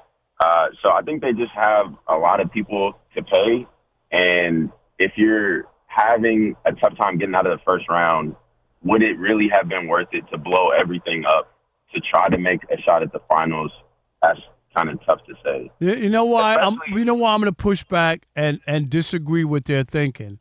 Is the East was open. They had the number 1 seed. We didn't know where Boston was going at that point. You know what I mean? You didn't know when Jason Tatum came back. The Knicks were up and down. You could go up and down and look at the East and say there was a space there. And the Pistons, with the right note, trying to fix it. You don't know how it is. You know, you can say, yeah, well, we're young and we want to wait, and 3 years from now we're going to win. Really? It's not automatic. And when you have a chance to win, I think it's about winning. Nobody would have believed that they haven't won a playoff series in 18 years, Hunter. You know what I'm saying? Like you couldn't believe it. So that's why I think it's an opportunity that was there. I get it. It would be one thing if they were 3rd or 4th in the division, and in the conference, and you're like, well, they're not really that good, or we don't think we're going to be able to get to the finals. Mm-hmm. You're the number 1 seed. And you were almost all year. Can I add to your point, Hunter? You can respond to this. What did the Pistons do? And they were already good, top 1, 2. They went and got Rasheed Wallace. And that was the difference. They said they added to it. They were already good. Yep. Yeah, I mean, that's a great point. I just don't know who the Rasheed Wallace would be in this scenario. So that's fair. I feel like the frustration in the fan base where you clearly KD's a secondary creator, and you feel like you may have kind of squandered an opportunity to be able to be more competitive in this postseason. But, I mean, last year, I don't want to say they were playing with house money, but I don't think anyone truly expected them to be in that 6th spot and be in the playoffs competing with the Knicks the way they were. And then this is your first season with this core going into the postseason with expectations. And I think the kind of thought process was, let's see how they do and then assess and try to build around it from there. One other question. So I didn't understand. So Malik Beasley, was he off limits for the NBA? I never figured out what happened there because he was cleared, but nobody wanted him. I thought he was cleared. Nah, I believe from what I know, the investigation was never officially, settled. So I wouldn't rent him my apartment, but I would want him on my team. You know what I'm saying? Yeah. He could have used him for sure. Yeah, I mean, he set the record last year for most threes by a Piston in the season, and he was someone who everyone in the locker room kind of gravitated toward. He was a good locker room guy for them. But it's just unfortunate for him being in that situation because there was no resolution to the investigation. And if there had been, even if it wouldn't have been the Pistons, someone would have picked him up, could they? I mean, if they were in the opportunity, if they had the opportunity to. Yeah. You watching this Knicks-Hawks game, is there a point where you could just call a game? Like Adam Silver, just blow a whistle and say, no, Ken Hunter's not watching this mess. Oh, he's looking for. Oh, no, I'm actually in my lift on the way to my hotel here in Orlando. My flight got delayed, so I tried to watch a little bit of it, but by the time I turned it on, they were losing by like 40. You ain't missed nothing. All right, Hunter, we got to let you go. Pistons winning tomorrow, yes or no? Yeah. Okay. Getting it done. All right. I think no way, no how. They're actually favored right now. They get run out of the building tomorrow. No, I mean, I walked. I had a conversation with Cade after the game, and his level of confidence and demeanor is hard to mistake for being anything. I don't worry about him. That he's not the issue. Like again, he could have 40 points tomorrow, and other people don't show up. That's my issue. That's why I don't believe in them. Jalen Duren to show up.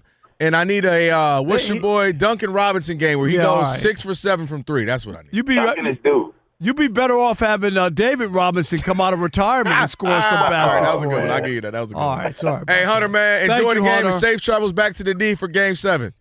Yes, sir. Appreciate y'all. Wishing, hoping, and it ain't happening. How's that?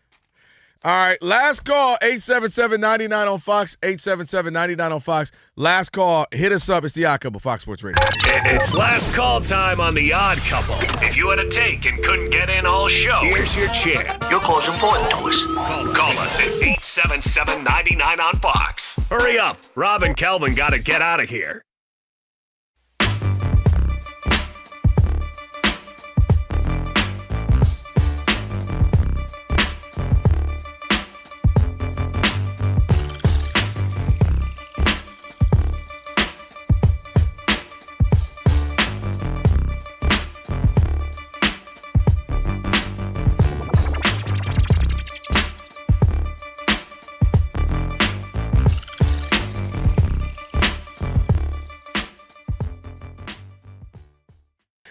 But back to Paige Becker, she finally had a conversation about the topic. A lot of people, to your point, Rob, were saying, hey, leave that alone. Some people understood the actual journalistic side of asking those questions about her and her relationship with Fudd. Shay, do we have the sound on what Paige Becker's had to say? All right. Well, essentially, while we're trying to pull that up, there was people concerned about the idea of asking questions about her personal relationship. Right. You and I said, no, it is actually Aziz Fudd. And we said she should have to answer. They didn't. The PR pulled Aziz, and then they didn't let her answer. Well, a week or so later, Paige spoke, and this is what she said. Quite frankly, I believe me and Az's personal relationship is nobody's business but our own. And what we choose to share is completely up to us. Az Fudd was the #1 draft pick because she earned it, and it had nothing to do with me and everything to do with who she is as a human being, who she is as a basketball player, her resilience, her strength, and her career best year at UConn. So Az is her great individual person. She should be celebrated as such. And that wasn't even the best part, Rob. The best part, Paige went on to say, we've been through this. We've been through it, their relationship back in college. So her point was nothing new to us. We know how to kind of have a personal relationship, a team relationship, and keep those separate. And to me, that was a shining example of why it was okay to ask a question when you have a #1 pick who was one of the going to be faces of the leagues, and Becker's, Paige. And then you have Az Fudd, who the #1 pick, coming and in a relationship and on the same team. Why would that not be a question? Why would that not be something to say, hey, you guys in a relationship, how's it going to work? Or what's the dynamic? Or how do you handle this? You had a relationship at UConn. Now you're here. How does this work? To me, that's a very fair question. And you and I talked about it. They had a chance to allow Az to answer it, and they robbed her of that. They took her for that moment for her to hear a response and maybe have a chance to speak eloquently about it and educate people. But they took that opportunity. And to Paige's credit, she did what we asked. She came out. She said, hey, the season's about to start. I'm going to hit this one time and one time only. Let me lay it out for you. Our relationship is our business. And she went on. We didn't play it off. She said, I understand you have a job to do and ask that question. I get it. That's why I'm going to answer it this time. So to me, I thought it was an example of why, again, things where there was a fair question to ask when you have two potentially stars, but both stars in college. and now they're together. It's very public, their relationship, and it happens, right? We talk about, when you're a public figure, I think people don't know this. Legally, even when you're a public figure, you no longer have the rights of like privacy, and it kind of sucks. I get it, but you know this, Rob. People ask questions. When it doesn't suck because you live off of that and you make money off of that as well. You know what I mean? Right. I'm saying you can't turn it off is what I'm saying. Yeah, I'm saying you can't turn it off and turn it on when you want. I'll give you an example. I brought this up. Travis Kelce. How many times do people have the conversation? Is it a distraction when your girlfriend Taylor Swift is here? How do you handle her being in the game? Is it too much? Are her fans distracting or being mean to you online? Like, conversations happen when you have stars and celebrities that are couples. It happens. It's been happening for eons, for decades. And so to me, they were not exempt from this. And I think you do a disservice when you act as if, especially in 2026, if this was 1986 and you had a same-sex relationship, I can understand it. It was much more formal, more taboo. And 2026, we've all seen it. We're all accustomed to it. And you have a chance to answer the question. It's almost like you're making it like, oh, we can't talk about that. Like, ooh, it's 2026. She hit it once. Wipe her hands. You don't have to talk about it again. Now, obviously, people ask what they want, but she doesn't have to. So I commend Paige for how she handled it. And again, I think it's one of those journalistic things. You and I kind of give those examples of these are the reasons why it's fair game to ask a question like that. And it seems like Paige understood that as well. 100%. And I would ask that media person, PR person, what did you gain by doing that? She talked about it anyway. What was the purpose? You could have just made it 10 days earlier, and then it wouldn't have been asked at training camp. Am I right? Like, What was the difference? They made it like it was some crazy. The question was well asked. We talked about it. We complimented the reporter who did it, right? He asked a great question, and he prefaced it by saying that they had made it public on Instagram or whatever, on social media. Wasn't outing her. So I'm not outing you. I'm not speculating, going on any rumors. This was your account that you guys had talked about. And she just came out and said and did what people wanted to do, and that's the end of it. We don't need to ask about it all the time unless they actually get into some argument or something on a spat or something. You know what I mean? That becomes public. But other than that, it's done. And that's all we were asking for. There were people who were against us. I saw it on the comments who thought we were, that it shouldn't be asked, just ask basketball. And you know what? People who say that, I just don't think they really get it.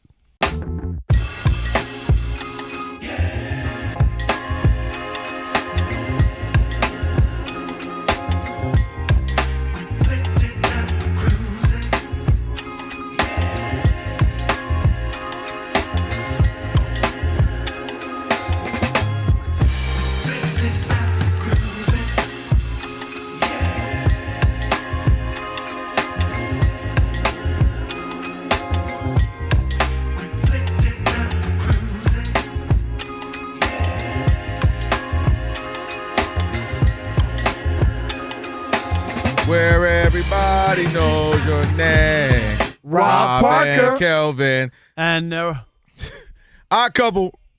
Rob and Kelvin. That's your line. Oh, man, I'm slipping. Where everybody knows. Here we go, Rob. Rob Sterling Jr.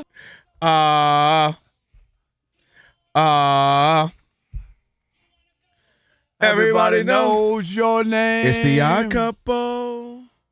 Rob and Kelvin. Bloom. Yeah. Another Do not come. fine edition of TV theme song Thursday. So stupid. Alex, where's your warning bell? You should get a warning. You should get a warning too. I'm always getting the warnings. I know. Alex, caution. No. Yeah, I'm the weatherman. I tell you if it rains. Well, what's wrong with Kamala Harris telling someone not to come anywhere? No, yeah, just don't come. Don't come to the polls. Don't come. That's a good point. Well, now you're telling people to go vote. See what you're doing? You're restricting vote now. You should come to the polls. There you go. You should come to the polls. Well, I had a joke there. Wait, what polls? Yeah, Magic City tonight because Atlanta. Do not come. They're not going tonight, Rob. No Magic City tonight. No. They're not going. Sad City tonight. Yes. It's sad. Ain't gonna be no magic. That's no doubt about it. All right. Let's get to last call. I'm gonna need a 4-for-1 Snookums. This is the last call. Last call.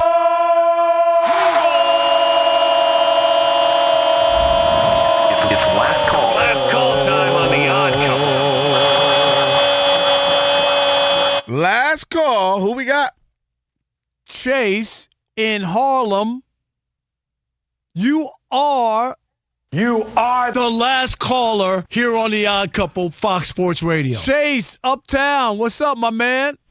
What's going on, Rob? What's going on, Kelvin? Yo, what's good? Man. I hate to hit you with this, but I got to. Is this on? Man, Rob has been right all year, man. The Chiefs, he was right about the Chiefs not making the playoffs, Caleb Williams being the real deal, the Lions window winning, closing. He sounds like he's right on this Pistons thing. I don't know. I think you got to give it up to OG Rob, man. He's hitting on all cylinders this year. You might as well take some lottery numbers off him while you at it. We've been saying it. First of all, don't call up here sounding like LL Cool J again, okay? He sound like don't he sound like he about to drop an album right now? Chase, you listen to the show, man. I'm not that far off on most stuff. You saw somebody tweeted. They said you need to thank me. I think it was Sean. It was Sean. Because he said, you've been wrong so long, I finally come along, now you right. He said, I'm the good luck charm. Oh, is that it? That's what the streets are saying. All I'm going to say is, and you know this, Chase, I talked about the Pistons shooting all year long. Did I not? When they were winning all those games. Hold on, now, what if they win this? What are we saying then, you and Chase? All right, well, let's see. They got two games to win. All right, Chase. It ain't gonna happen. Come on, man. You heard what Hunter said. Come on, man. What was that? That's Come on, man. That's LL. Was that Chase or Chase, LL? don't be calling up here and licking your man. lips like LL Cool J no more, Chase. Hey, Chase, when you call in, there's your drop right That's there. your new Come drop. on, man.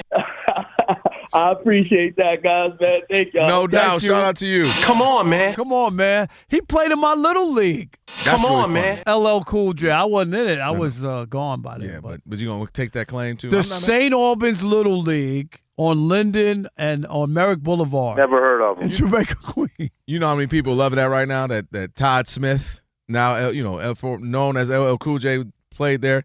That's always cool too. When you get that person for your neighborhood or your school ends up doing it big. But people always act like people come from like foreign planets, like they didn't go to Little League or play Little League or they didn't have elementary school. Team. Rob, I like to envision though, instead of playing Little League, you were like a little reporter, little kid reporter covering it. You weren't wrong. Yeah, I mean, I did make yearbooks after we played. I did. So you lost 2 lollipops on second. How do you feel? It was fun. But Stop asking people about their little girlfriends. You know they don't want you asking about these questions. I saw she was here last game. She wasn't this one. So what's going on? Where's Sharice today? Where is she? Sharice, very nice. Good one. Not Diana. No. I'm just saying. She's trying to get a story right now. All right, hurry and get this thing over. I hope Jason Smith and Mike left me a slice of pepperoni pizza. The Jason Smith Show with Mike Harmon is coming up next. I never miss your radio show. I never hear it, so I never miss it. Did you hear that?